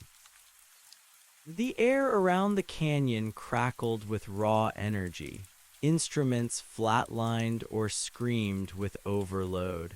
A profound, piercing wail, an infrasonic shriek, emanated from the canyon depths, rattling teeth, churning stomachs. It was the sound of a cosmic birth, agonizing and sublime. I gripped the device, which now pulsed with a frantic, brilliant green light mirroring the chaos outside. The mental link was a torrent of raw, powerful emotion, anticipation, triumph, and a profound, ancient loneliness. The vessel emerges, the sleeper's voice boomed in my mind, amplified by the device, now audible as a low, guttural roar in the command center. The transition culminates. The ground bucked again, throwing me to my knees. The lights went out, plunging the command center into darkness, save for the furious, pulsing green glow of the device in my hand and the flickering red warning lights of emergency systems. Through the reinforced windows, I saw it. The massive maw of the canyon, usually cloaked in shadows, was illuminated from below by a blinding, incandescent blue-green light. And slowly, ponderously, impossibly, something vast began to rise from its depths. It was the sleeper, but it was no longer merely a colossal, chitinous form. It was transformed. Its carapace now shimmered with all the colors of a nebula, iridescent and alive. Its intricate geometric patterns glowed with an internal, pulsating light, each line a conduit of unimaginable energy. Its 8 legs, previously blunt, now ended in sharpened, crystalline points that seemed to pierce the very rock as it ascended. And its 2 colossal yellow eyes blazed with a fierce, intelligent light, no longer just amber, but molten gold, radiating pure, unadulterated consciousness. It was enormous, dwarfing the canyon walls, towering into the sky. And as it emerged, stretching into the desert air, hundreds of smaller, silvery, bioluminescent tendrils, like delicate, living vines, unfurled from its underside, reaching outwards, sensing the new world.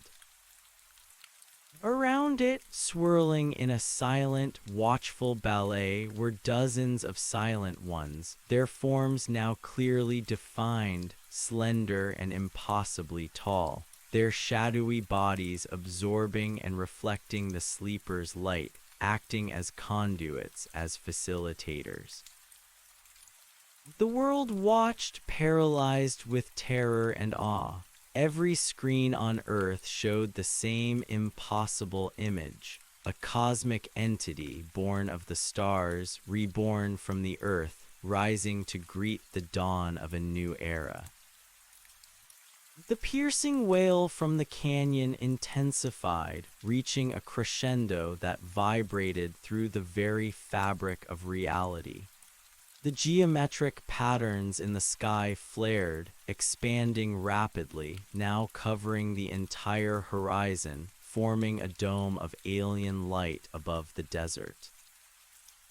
"We are born," the sleeper's voice thundered in my mind, amplified by the device which now pulsed so brightly it burned against my palm.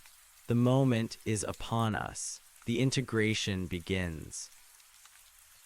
I staggered to my feet, my eyes fixed on the towering, incandescent form of the sleeper. This was the moment, the culmination of millennia of patient waiting, of cosmic migration, of biotechnological rebirth. And I, Alex, was to be humanity's voice. My throat was dry, my heart pounding, but my mind was clear. I clutched the device, its light now a beacon in the darkness. The sleeper, fully emerged, stood before us, a living monument to the impossible. Its colossal golden eyes slowly swept across the desert, across the gathering forces of humanity, across the world. And then, inexorably, they settled on me. From its immense form, a powerful, focused beam of pure green light erupted, not towards the sky, but directly towards the command center, towards me. It wasn't destructive, but a pathway, a bridge of pure energy.